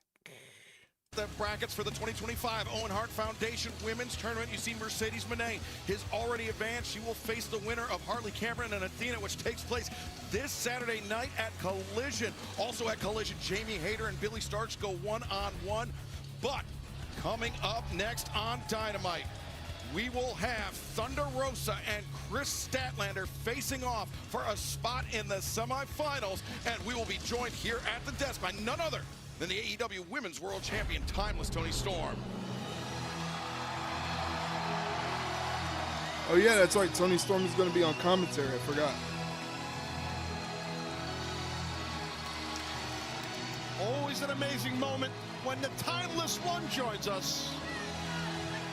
Ladies and gentlemen, your AEW Women's World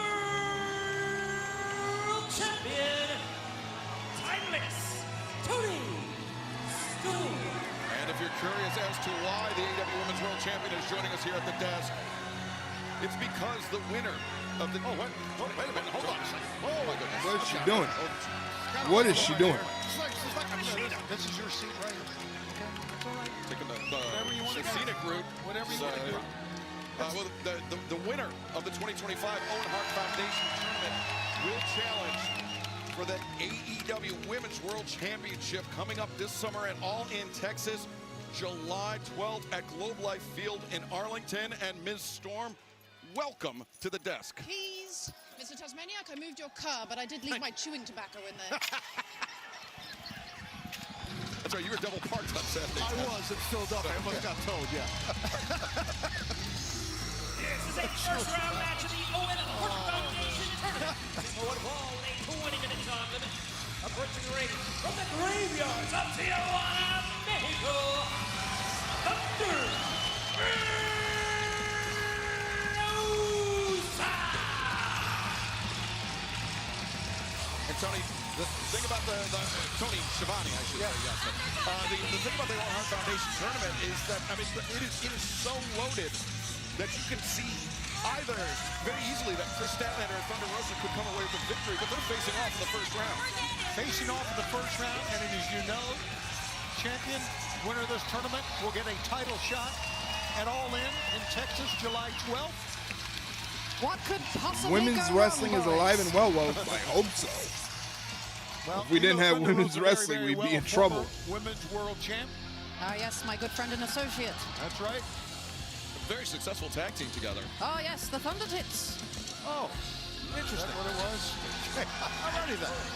From Long Island, New York, Kris Statlander. It was just about a month ago that we saw Thunder Rosa and Kris Statlander teaming together, now facing off here in the opening round of the 2025 Owen Hart Foundation Tournament. Kris Statlander, of course, a former TBS champion, and this tournament, it's a knockout tournament, Taz. One loss and you're out. Sudden Death Jones. Yeah, that's tough. That's tough. You got to be on your game. So both these ladies, they're ready to rock and roll and be on their game. Well, you have a former world champion, a former TBS champion going at it here, and Ms. Storm, you also have the TBS champion in the tournament and the Ring of Honor world champion in the tournament. What a tournament. All right. Oh, yes, darling. Should be a doddle. And to learn more about the message and the mission of the Owen Hart Foundation, visit owenhartfoundation.org. Nice drop step from Thunder Rosa, takes control of the wrist. What do you think? Well, you would know blockbusters. I mean, come on, Statlander Miss floats Storm. through and you understand grabs you're control of the wrist on timeless, for herself. God's sakes. Darling. Yes. Side headlock off the ropes, shoulder block to Thunder Rosa. Statlander, if we were a team, we'd be called Thunder. But Mr. Siobhan, if we were a team, we'd just be called Tits. Thunder Rosa accelerates to the Kris Statlander with a triple leapfrog up and over that What top. a leapfrog from Statlander. Thunder Rosa coming like Nice roll-up pin cover, only gets a 2 count. Oh, man. This is Kris Statlander's third Hart Foundation tournament. Hey, we're going to be in Texas all week. Yeah, it's all in Texas week, starting July 9th at the Curtis Culwell Center, and then July 10th at the Curtis Culwell Center. Starcast going on Friday and Saturday, and then Ring of Honor's Death Before Dishonor going on Friday night. Then Saturday, July 12th, it is all in Texas Globe Life Field. You can visit AEWallinTexas.com for all the details as Kris Statlander, big arm drag, and drop kick takes down Thunder Rosa. Rosa's got to really be careful of the strength of this lady right here, Kris Statlander. She's shooting you a look here, champ. Oh, darling. And Statlander, as Very I nice. mentioned, both previous times that she competed in the Owen Hart Foundation tournament, she reached the semifinal round, but right now in jeopardy after she eats that powerful roundhouse kick from Thunder Rosa. Whoa, watch out. Whoa. Didn't work out well for Thunder Rosa there. Kick. Oh, that didn't work out for Statlander. Maybe now it'll work out for Rosa. She's going to try again. Missed the first time. She got it. Second, driving Statlander all the way to the floor. Driving is the key word right there. Excellent job by Rosa. She's got those chaps on, too. Baby blue chaps. Whoa. Mighty fine this evening, the Mera, who is from Texas, which I love Texas because it's big, just like my big package that no one's kicked out of. No one has kicked out of it. And right now, Toni Storm looking at kick out. Megan Bain, the most recent victim of your big package, Ms. Storm. Oh, yes. It was a good night, wasn't it? And look at me, still the champ. This champ is still the champ, darling. Well, we heard from Megan Bain a few moments ago. It seems like she may have some unfinished business with you, Ms. Storm. Finished in my eyes. I'm not going through that again. Well, this opening round contest in the Owen Hart Foundation tournament continues. Thunder Rosa, Kris Statlander, one-on-one. All right, picture in picture here.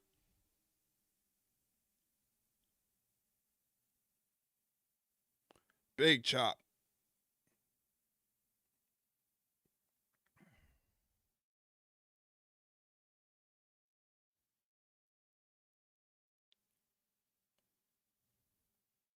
Ooh, another big chop from Thunder Rosa. Thunder Rosa trying to, she just went in there to break up the count. Okay. She's dragging Kris Statlander around the ring. Double hand grizzly chop from Thunder Rosa. I mean, she's probably trying to impress her tag team partner in Thunder Storm, Thunder Tits, whatever they're called. Something Thunder. Okay, Thunder Rosa. Okay.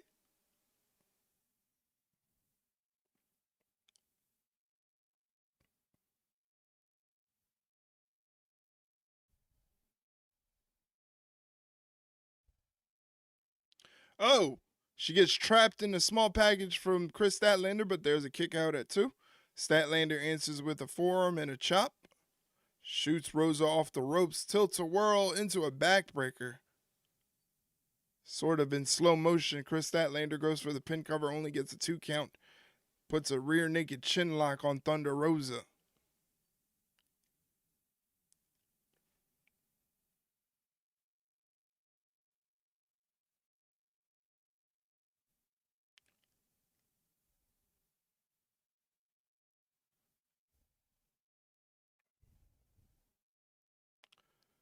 Leaping elbow drop from Statlander, goes for a pin cover, only gets a 2 count.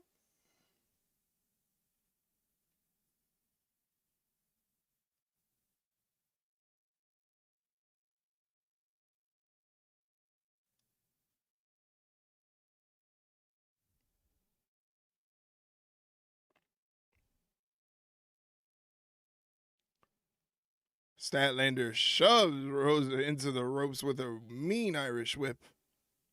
Statlander trying to put this one away early. Got a front face lock on Thunder Rosa. Thunder Rosa doing the smart thing, not laying completely flat.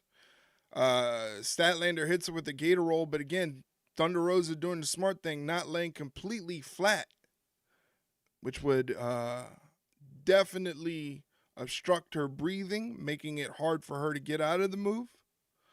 Statlander equally doing the smart thing and doing like a gator roll to keep Thunder Rosa in position. Trying to get her to lay flat. Thunder Rosa gets to her feet, but still in that front face lock from Statlander, who clubs at the back of Thunder Rosa.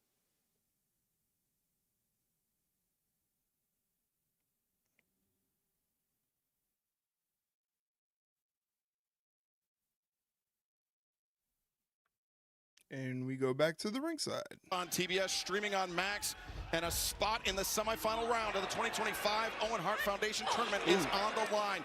Kris Statlander, former TBS champion, battling former AEW Women's World Champion Thunder Rosa, and the current reigning and defending AEW Women's World Champion Timeless Toni Storm is joining us at the desk. Yes, I'm still here. And a message to all the children out there, please, do try this at home. No. Write that message at all. That's Thunder Rosa. No. Don't try this at home. Don't try this at home.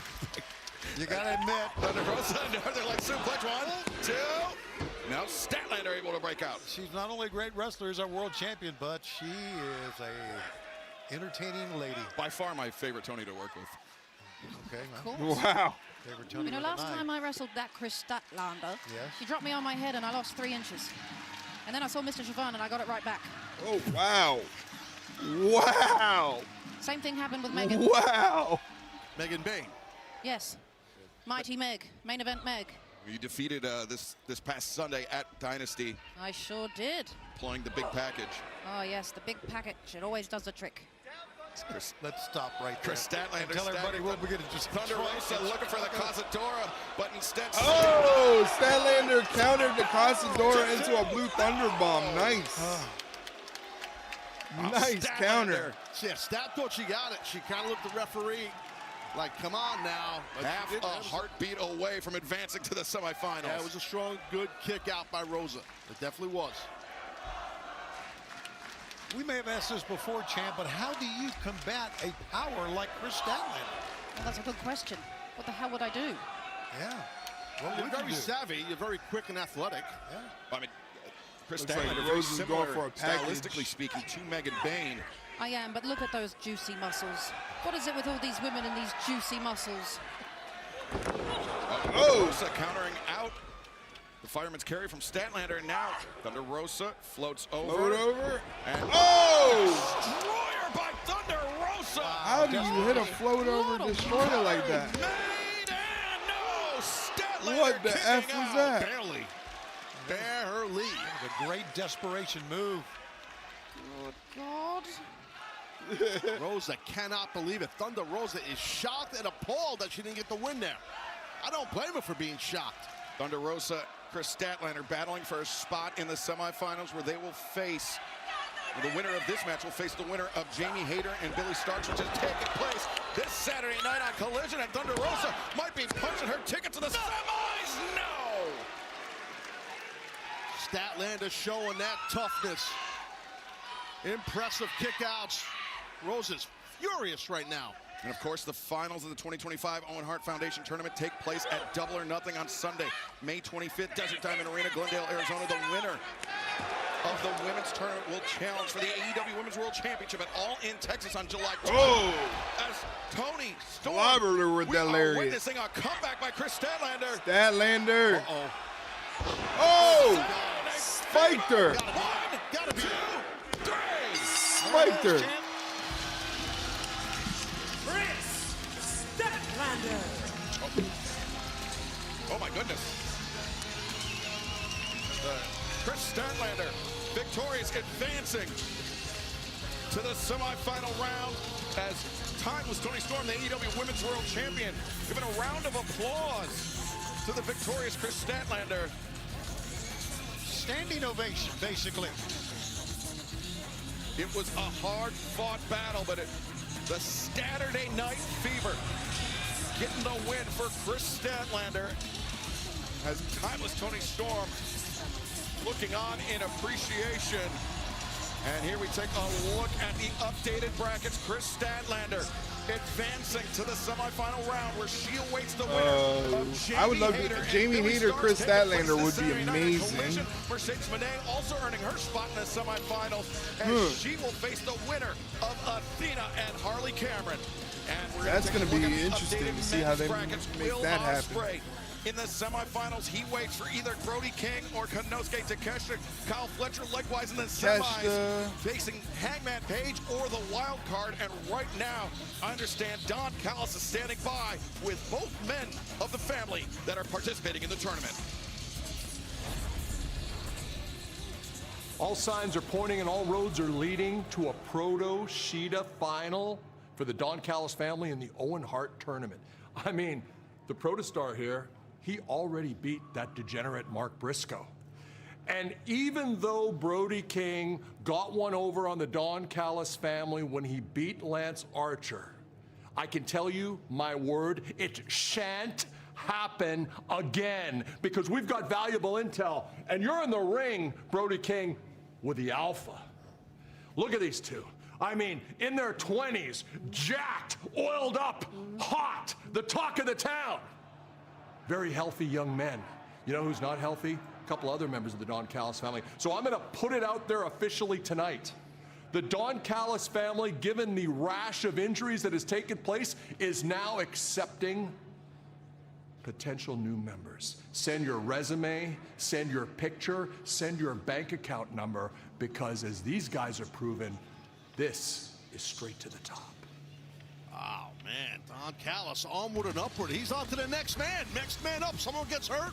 He wants their bank account, too. Bank account number. What? Bank He's account. a Connie. He's always been a Connie. You know, Don, he was very evasive also this past Sunday when we faced with the very real possibility that the finals of the 2025 Owen Hart Foundation tournament could be Konosuke Takeshita versus Kyle Fletcher, family versus family. Don said he didn't want any part of that, but also taking place this past Sunday at Dynasty. 17 years in the making, in the very city where he began his pro wrestling journey. Adam Cole claimed the TNT Championship for the very first time. And right now, let's hear from the new champ. There's been a lot of ups and downs for us in AEW, boys. And since I joined the Undisputed Kingdom, we've been chasing that one moment to kick things off, and the TNT Championship tells the world what we already know. We are the elite of the elite, and watch us as we collect moment after moment after moment. Speaking of moments, Kyle, I think it's about time that we have our moment. And Roddy, you will. Because excellence is not just defined by your successes. Excellence is defined by how you handle your failures.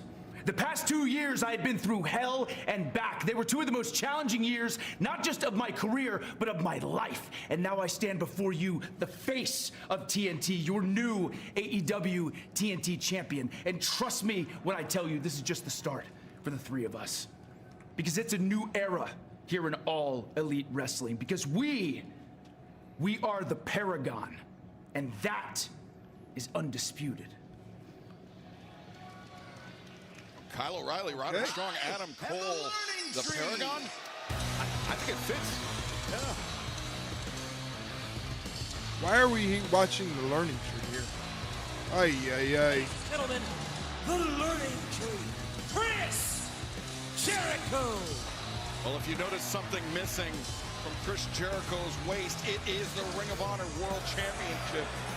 This past Sunday, in a mask versus championship match, Bandito was able to survive thanks in large part Chris Jericho's, shall we say, sloppy disposal of that baseball bat, Tony.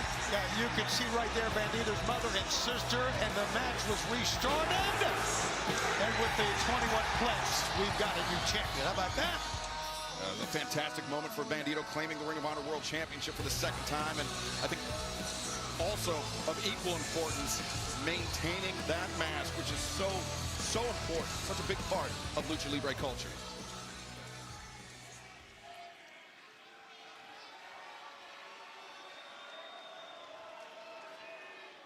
I am the legendary Chris Jericho.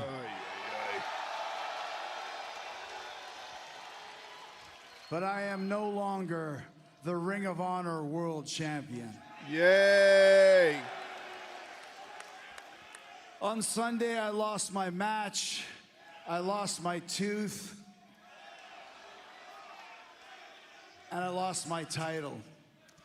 And even though it's very disappointing to me, I have to give credit where credit is due. Congratulations, Bandito, you pulled it off. After months of conflict with one of the greatest pro wrestlers of all time, me, Bandito was victorious. He won the title and he saved his mask, of course with the assistance of his intrusive siblings and his stooge of a mother. He called his mother a stooge. He's got his family, and I got mine.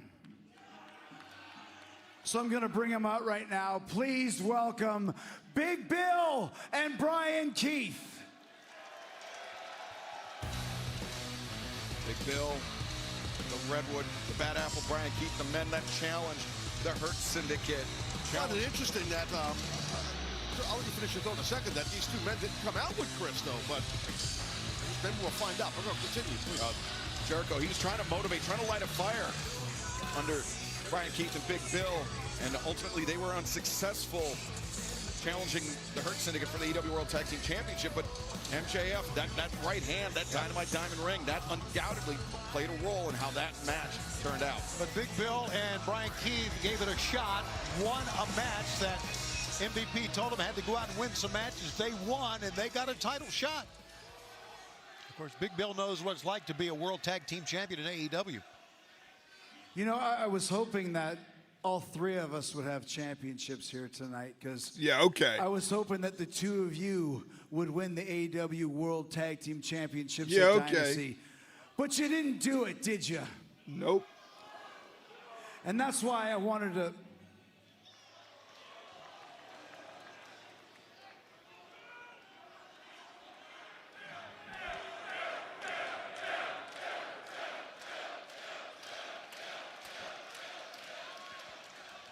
Look, Chris, I already know what you're going to say. You're angry, and you have every right to be angry. I'm angry. In fact, I've been getting real angry a lot as of late. No. He needs to hear this, and I know that you know that because we have spoken about this. Uh-oh. Chris, I have the utmost respect for you. You are one of the greatest of all time. You are one of the most decorated performers ever in the history of this industry. And that is why I decided to join the Learning Tree, because I wanted to learn from you. But I did not sign up to be your punching bag whenever things go wrong.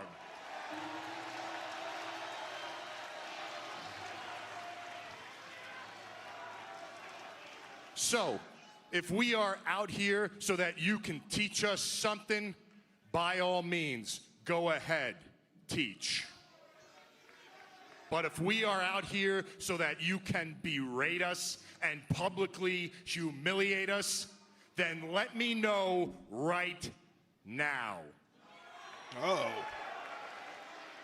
and I can leave. And I know Brian feels the same exact way.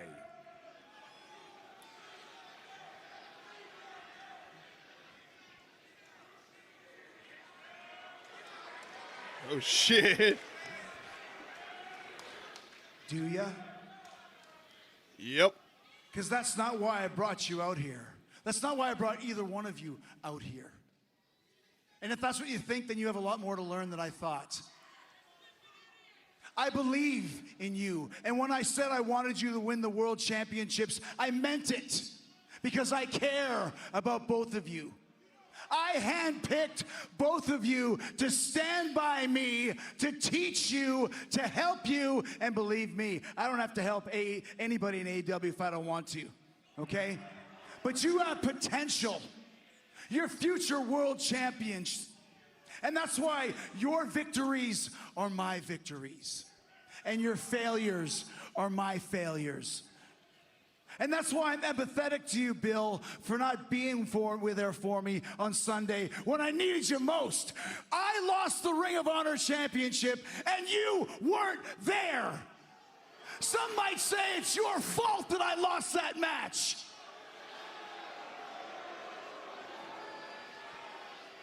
I thought he said he was going to leave. But I'm not saying that. Ah, okay. I don't believe that at all. He doesn't believe it's that. Okay. Because I'm not angry. I'm just disappointed.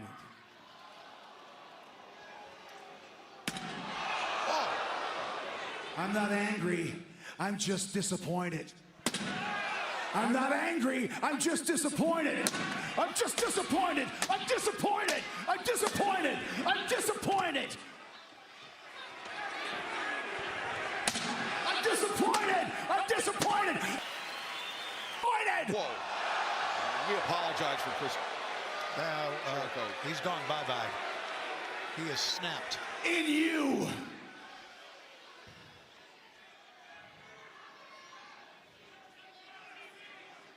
And until you change that, I think it's best that I leave.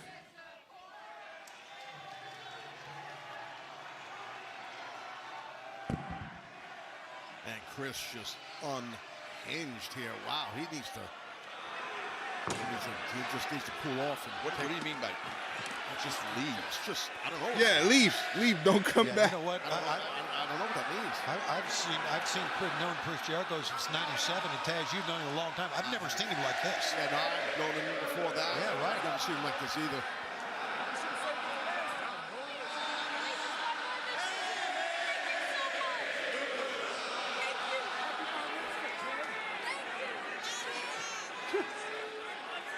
He signs autographs on the way out. Suck on a maple leaf. Fans switching gears here. Let's take you back to the Dynasty 0 Hour, where Max Caster held his open challenge and was met with a very surprising opponent. Let's see who can survive the best wrestler alive. It has gone dark here in Philadelphia. Oh, brother! Listen to the reaction. Finally free of the shackles that is Max Caster. Anthony Bowens. The 5-tool player has finally arrived. Should we get the match right now? Is this happening? Well, I got 5 tools. Caster about to find himself in a world of trouble. One rule. Bowens! What a haymaker! And that's prove them wrong. Anthony Bowens, refocus, refresh, will be facing Blake Christian this Saturday night live on Collision on TNT, streaming on Max Plus. We will hear from FTR after their despicable attack on Adam Copeland. The Owen Hart Foundation men's tournament continues. Opening round matchup, Brody King, the Alpha Konosuke Takeshita one-on-one. And then in the women's tournament, Jamie Hayter, Billy Starks. They will meet this Saturday night in Springfield, Mass.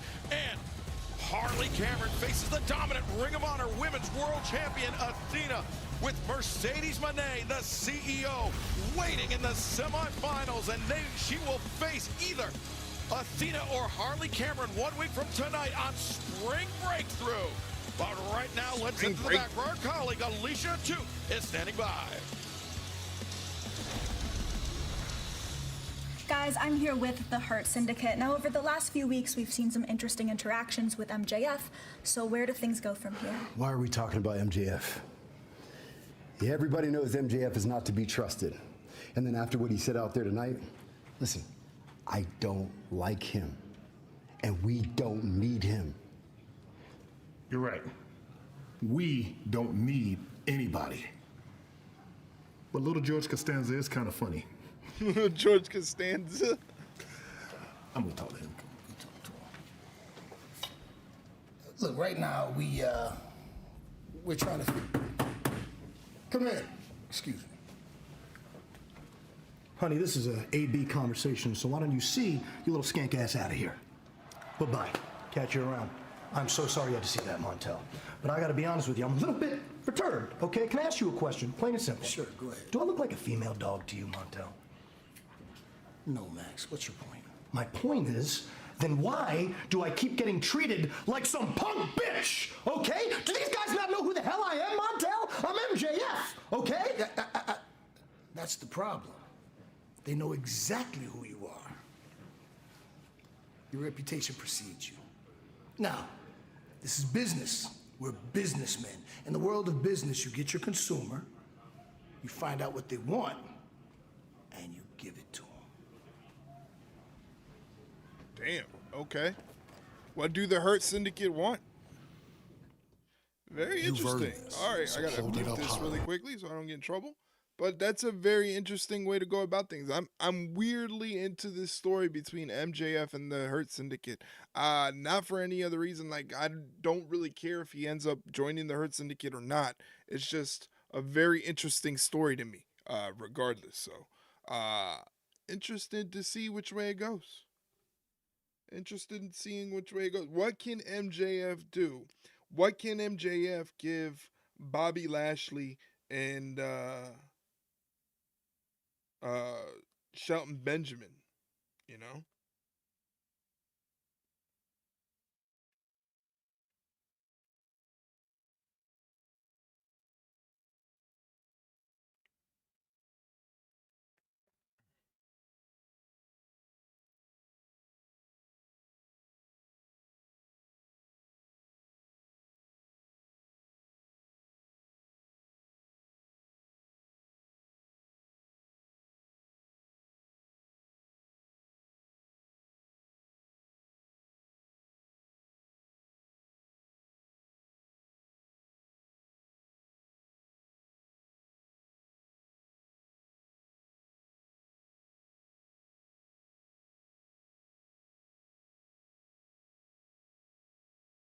Just waiting on the main event. It looks like the main event is going to be the tag match between the Opps, Samoa Joe and Hook, taking on the Death Riders, Claudio Castagnoli and Wheeler Yuta.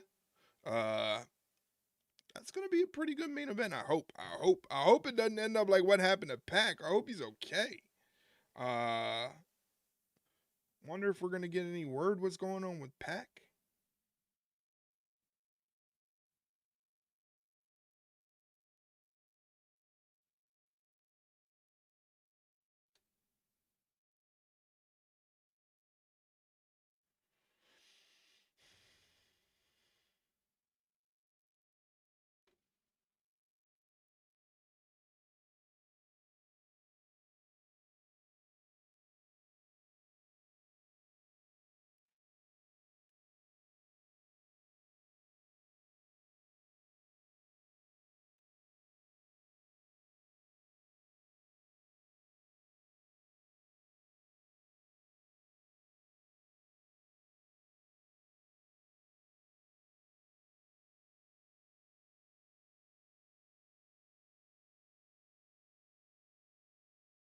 Just waiting up for this commercial break to finish up. And I thank you guys for joining me on tonight's stream. It really means a lot. If you can, check out the latest episode of the Ringside Rundown right here.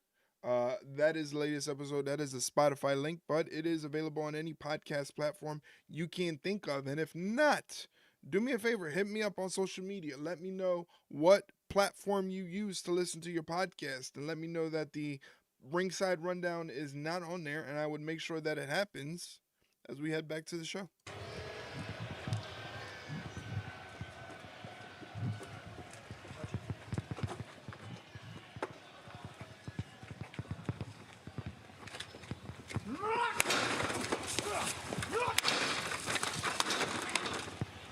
Well, we know he's not going to be playing for any MLB team.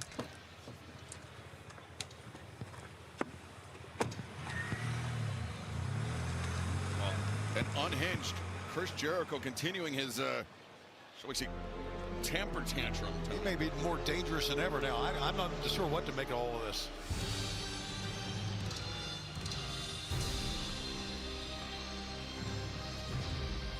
Your main event tonight is a tag team bout set for one fall with a 20-minute time limit.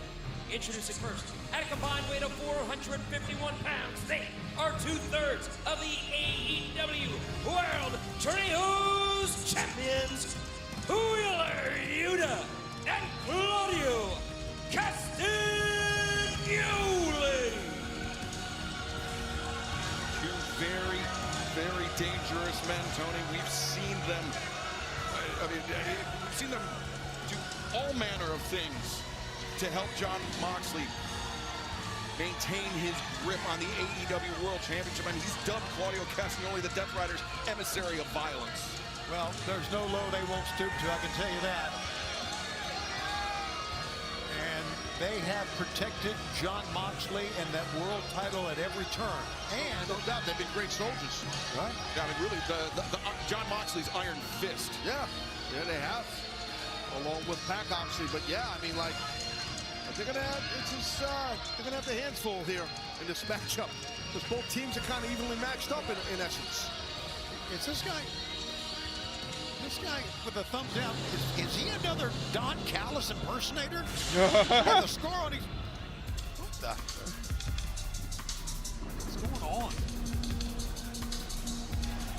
And their opponents, at a combined weight of 511 pounds, the Opps, Hook, and Samoa Joe. Shit, you look serious here in Baltimore with a cold-hearted, handsome devil, Hook, Samoa Joe representing the Opps here in our main event, and two also very dangerous, very violent men, Samoa Joe and Hook. Yeah, from different generations of this great sport, but a lot of similarities. I mean, in their styles, obviously, years apart in their experience. And Taz, I'm thinking back to Dynamite a few years ago when Samoa Joe, he was AEW World Champion. Actually, it was just over a year ago. He was AEW World Champion. Hook challenged Samoa Joe, and I think on that night, in one single match, Hook earned the respect of Joe. I think you might be right about that for sure. Because that was it looks like we're starting off with Samoa Joe and Wheeler Yuta. Those two men there had against each other, for sure. Big support in Baltimore here for Samoa Joe. Well deserved. Yuta's kicking it off against Joe.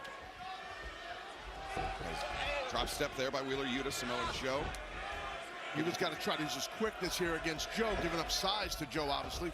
That's what he's doing right now, Taz, but Joe will not let go. And Joe maintaining control of the wrist of Wheeler Yuta, but Yuta, even before he became a member of the Death Riders, he was a highly proficient technical wrestler, and that's only increased since coming under the tutelage of Jon Moxley, Claudio Castagnoli, and Pac. I don't blame you. No, he's smart. I mean, it was smart. He knows he took a shot. He knows he pissed him off. Yeah. Took a shot at Samoa Joe. And you didn't do anything illegal. He got out of the ring. The referee, he started counting him out, but he's trying to cool off Joe. Yeah, the demeanor on Joe's face changed drastically after that blow. Samoa Joe. Oh, now he wants Big Claudio in. man coming in. Big Claudio. Claudio Castagnoli, say the two heaters for each team. Two big powerhouse veterans right here. Super credible, tough veterans. Claudio, the uppercuts. Samoa Joe returns fire at the chop, and now the quick right jabs. Yeah, Pat and Samoa Joe, those quick hands, those jabs. Joe Not many guys can move around Claudio that way, I'll tell you. Yeah, Joe, those explosive movements, those quick jabs followed up by the shots in the corner, the enziguri. I mean, it's a staple Hook of is Joe's a weapon offense, too, man. Don't Sell Hook short. The size of Joe, it's still so Hook respected with after these years. Claudio is absolutely. crazy. I mean, Hook went for a T-bone there, and basically Claudio just sat down on it. Was like, nah, not gonna happen. Yeah, pound for pound, one of the most powerful men in all of wrestling. Looking for the crossbody. He did the Samoa Joe spot. Work smarter, not harder. Nice. Now, German suplex. Hanging on, good grip, strength there, another German. Oh, dropped him on his shoulder. Taking for a ride. 3 times. He'll just keep throwing you. He don't give a rat's ass. It's just your shoulder, your head, your neck. He don't care. I promise you that. And neither does the guy about to come in the ring. Yeah, that was great positioning too, Taz. The last one put Wheeler Yuta right in the corner. Yep, that's it, and that's by design. Right. He knows Joe's waiting. They have a game plan, and it works. Jesus Christ. I don't know if you've ever had that happen. The chops from behind are the worst. Yeah, Joe beat the brakes off me in one of my first matches in professional wrestling. I remember it quite well. Would love to have seen that one. For him, it was just a Friday. Now Hook back and Wheeler Yuta up to the corner, and fans, we're going to stick with the action tonight in our main event as long as it takes, even if it means going past the top of the hour, as Hook reversed into the corner by Wheeler Yuta. Up and over Banderas by Yuta. Oh my God. Sent Yuta to the outside. The right hand was blocked. Now Yuta out to the floor, but Yuta grabbed on the boot of Hook, and Hook trying to fight off. Wheeler Yuta goes down. Oh, Claudio with the double stomp. We are taking our last break of the night. Don't go anywhere because our main event continues. What a double stomp from Claudio as we're in picture-in-picture right now. Wheeler Yuta re-enters the ring. He's got a free open shot to start inflicting some damage on Hook, which he does with a nice chop to the chest. Hook tries to answer back with an overhand chop, but to little effect. Wheeler Yuta tags in Claudio. Both men are now going to double team Hook.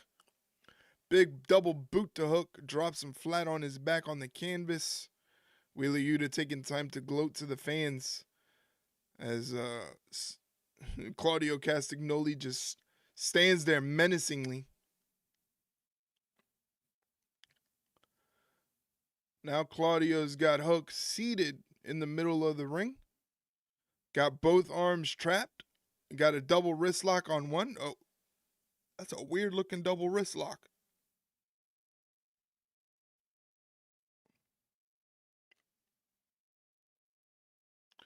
He pushes Hook back into the corner and gives him a big boot. Wheeler Yuta there to help him out. Pull the referee away so that way you can do more damage.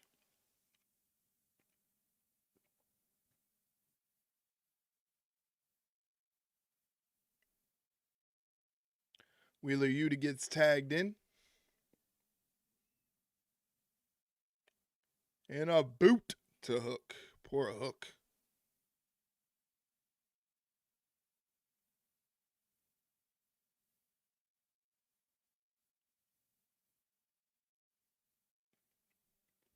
Hook doing his best to swing and get some offense in, but Wheeler Yuta is not letting it happen. Wheeler Yuta with a nice fisherman suplex. Nice bridge, only gets a 2 count. They're doing a good job of keeping Hook away from Samoa Joe, not letting him get the tag. Take on the younger, inexperienced Hook away from the veteran Samoa Joe, because once Samoa Joe gets in there, it's over. He's going to go crazy, take out both Claudio and Wheeler Yuta. So they're doing a good job of keeping Hook in their corner, away from tagging Samoa Joe, wearing him down. He's got almost like a bully choke on Hook. Excuse me. Hook back to his feet. He's trying to fight out of it. He's not getting any rest.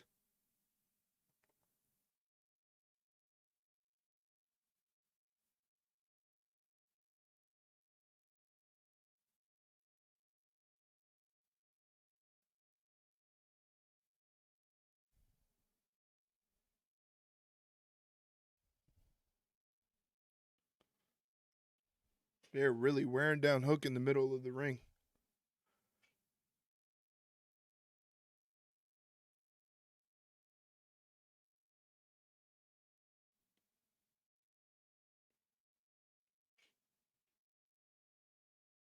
Is that you?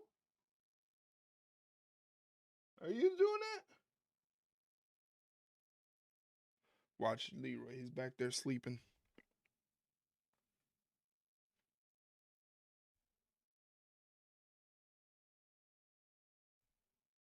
Wheeler Yuta in there now as we head back to the ring for the last little bit of AEW Dynamite. Riders taking on the Opps. Wheeler Yuta has the cold-hearted, handsome devil Hook isolated. For the last few moments, it has been all Death Riders as Samoa Joe trying to lean in, trying to get the tag from Hook. Yeah, Hook's got to try and mount some sort of comeback here. He's elbowing the midsection. He's got to get the nice arm drag, kind of a drop Sayanagi, actually. But Yuta back up to his feet. And the flurry of offense shut down. The cover's made, and Hook, though, able to survive. That was close. It was. He's been taking a ton of punishment, as you pointed out, Excalibur, by this giant man here, Claudio and Yuta throughout the break. Getting cocky here is Claudio. I don't blame him. He's got Hook where he needs him. We know about Hook. We know that he will not back down, even from a larger opponent. No. As he's trying to battle out of the corner of the Death Riders, trying to make the surge forward, but Claudio Castagnoli instead looks like he's got a butterfly hook. Got him locked up and with a knee strike. It's just tough. The ring is cut in half. Super difficult for Hook to get to Joe in this ring. Now, wait a second! Beautiful T-bone there. Oh, brother. Hook taking Claudio Castagnoli over the top. Is this the opening that the Opps need? Look how far Hook's got to go, though. I know, Shivani, you're right. A long way, man. Got to do some kind of a quick roll if he can. Dive over to get Big Joe in this thing here. Oh, my God, he's not going to get there. Tagged in. Oh, no.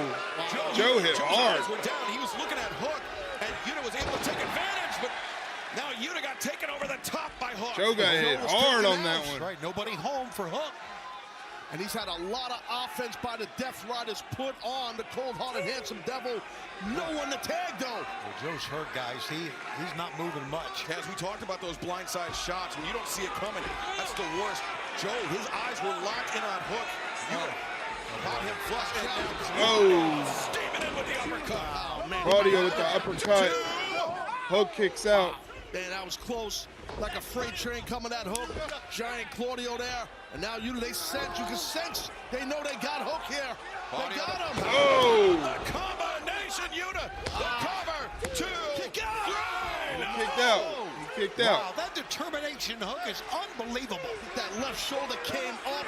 Yuta thought he had him. The last possible moment, referee Bryce Remsburg confirming it was just a 2 count. It was a deep 2 count. Joe snapped here on the outside. Samoa Joe sent hard to the barricade by Claudio. Claudio.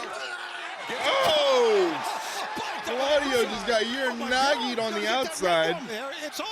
Inside the ring. He's trying to get the red rum on Yuta back in the ring is Hook. Legs in there.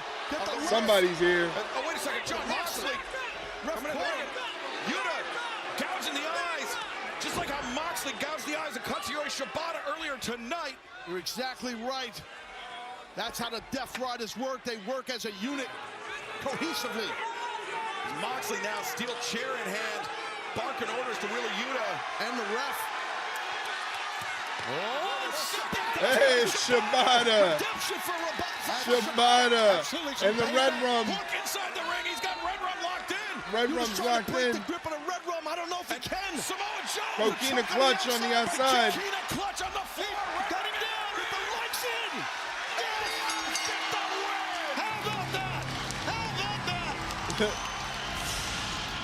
The Opps take out the Death Riders.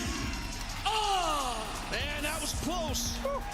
Look at this Shibata still with the grip on John Moxley. He's fading. Samoa Joe. He put Claudio to sleep. Hook putting Yuta to sleep.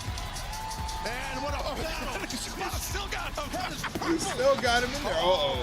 Watch out. Guys, watch out. Marina Shafir. Went to the knee. Back of the knee. The cheap shot from Shafir. Now the numbers. The numbers. And Shibata, he sees what's happening to Hook and Samoa Joe. But the numbers now also catching up with Katsuyori Shibata. Just too many of them, and you can count Marina also. Oh, no. What the hell is this? Claudio With the chair, the legs are up. And oh, no. This is horrible. Oh, no, he's thinking neutralizer onto... No, with this kid. That's it. Oh, no! Oh, no! Yikes. The kid's going to need medical help. And Samoa Joe. Look at him run. With the equalizer, but too late for Hook. What in the hell were they trying to prove right there? Well, they're pissed off that they got beat. That's number one. They're totally pissed off about that. Dirty pool, that's the name of the game when it comes to the Death Riders. It's worse than that. Joe is livid. And look at that smirk on the face of Claudio Castagnoli.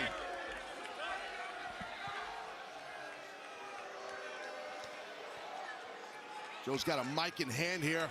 Death Riders! You cowardly sons of bitches! You see, the Opps came to Baltimore to get into a fist fight.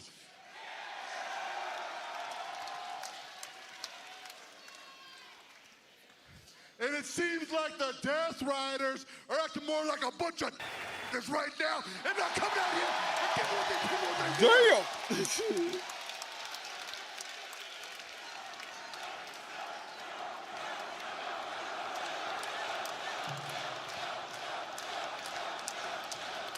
So I say we make it real simple. The Opps versus the Death Riders. And we're coming for the Trios Championship. Uh-oh. Straight up challenge. Samoa Joe not mincing words. The Opps I hope Hook's okay though. His midsection, that looked like it hurt. Guys, unfortunately, Hook not doing well, but what a night of great action it was.